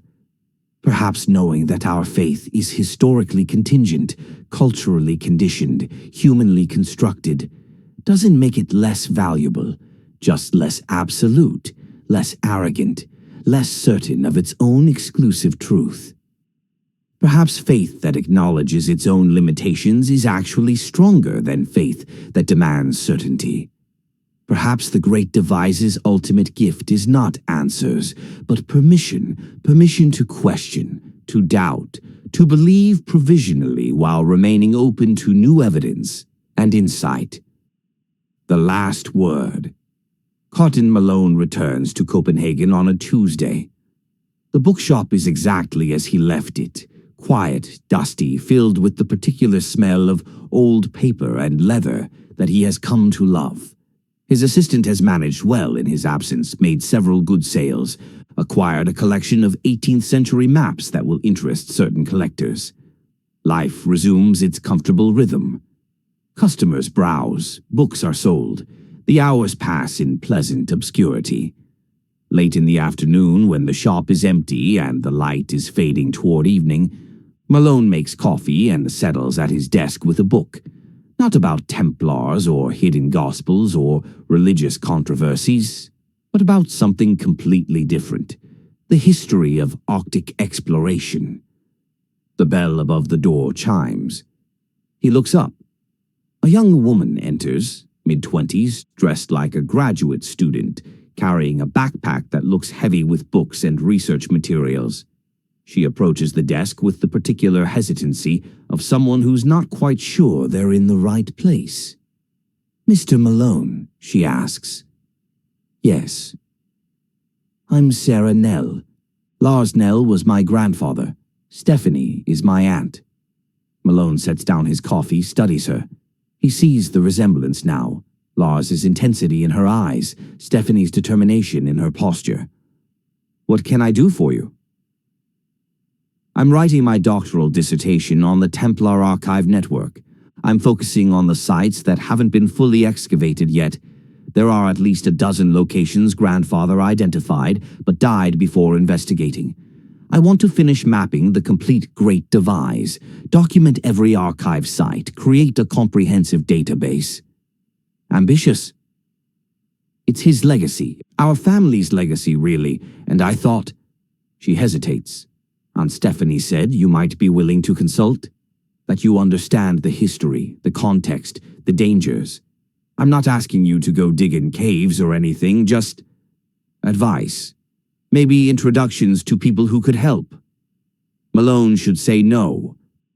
He should explain that he's retired, that he's done with Templar mysteries, that she needs to work with professional archaeologists and historians, not a former intelligence operative who sells books.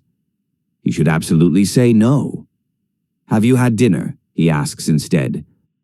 Sarah smiles. Lars's smile, Malone realizes with a strange pang. "Not yet."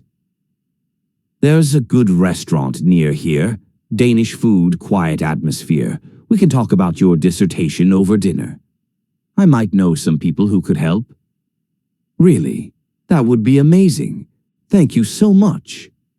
As they leave the shop, Malone locking the door, setting the security system, stepping into the Copenhagen evening, he thinks about cycles repeating, about how one generation's mysteries become the next generation's research, about how the search for truth is never really finished. The Great Devise is revealed, yes, but revelation, as the Templars knew, is not an ending. It's a beginning, and the work continues. It always continues. Across time, across generations, across the vast span of human history, the work of seeking truth, preserving knowledge, passing understanding from those who learn to those who will learn after them. This has been happening for as long as humans have existed. It will continue as long as we exist. And perhaps that's the real great device, not any specific secret or document, but the principle itself, the commitment to truth, the dedication to preservation, the trust that future generations will handle knowledge responsibly and pass it forward in their turn. Jacques de Molay understood this in 1308, sending wagons south from Paris. Lars Nell understood it in his study in Copenhagen, mapping archive locations and trusting others to complete his work. And now Sarah Nell understands it, carrying forward the family tradition, ensuring that her grandfather's life and death meant something beyond one man's sacrifice. The chain continues, link to link, generation to generation. And Cotton Malone, who tried so hard to retire, who wanted nothing more than quiet life selling books in Copenhagen, who swore he was done with mysteries. He's part of the chain too. He always has been. The work continues, and it always will. The end. A final note from history. In David McCullough's voice one last time. The story you have just read is fiction, but it is built on a foundation of fact more substantial than most realize. The Knights Templar existed. They were warrior monks who protected pilgrims, financed kingdoms, and accumulated vast knowledge during 2 centuries of operation. They were indeed suppressed in 1307, arrested on charges of heresy. Their assets seized, their Grand Master burned at the stake, and their archives, the accumulated records of their order, disappeared and have never been found. Where did those archives go? That remains one of history's enduring mysteries. Rennes le Château is real. Béranger Saunière was a real priest who became inexplicably wealthy in the 1890s. The church he renovated with its strange symbolism still stands. Tourists visit by the thousands, drawn by legends of treasure and conspiracy. What Saunière actually found, if anything, remains unknown. Early Christianity was diverse.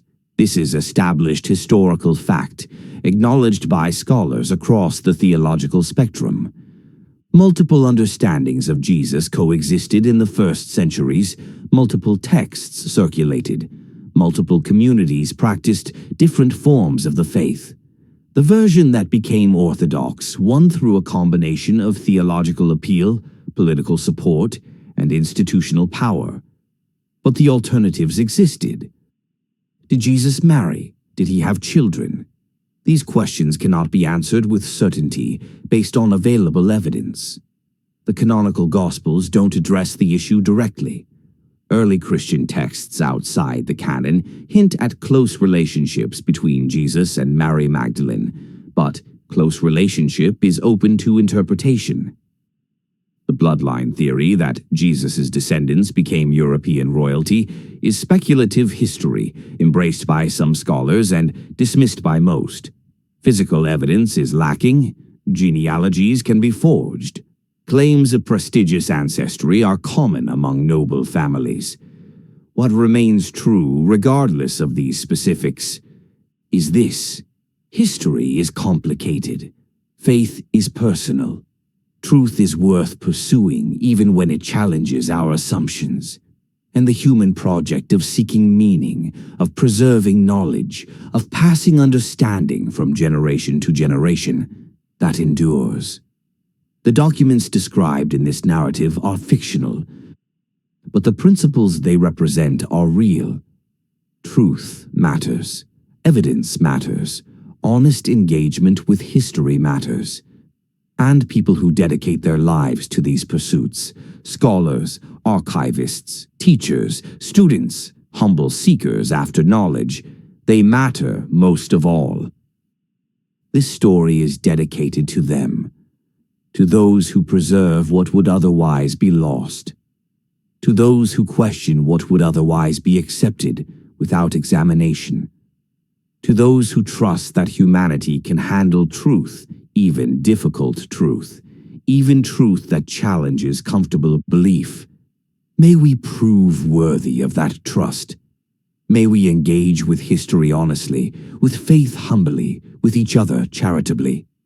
And may we continue the work, the great device of human civilization, of seeking, preserving, and sharing truth across the generations. That work is never finished. It is our inheritance, our responsibility, our gift to those who will come after. Let us honor it. Copenhagen, Denmark, March 2024. 716 years after Jacques de Molay sent the wagons south, and 5 years after the Great Device was revealed. Finish.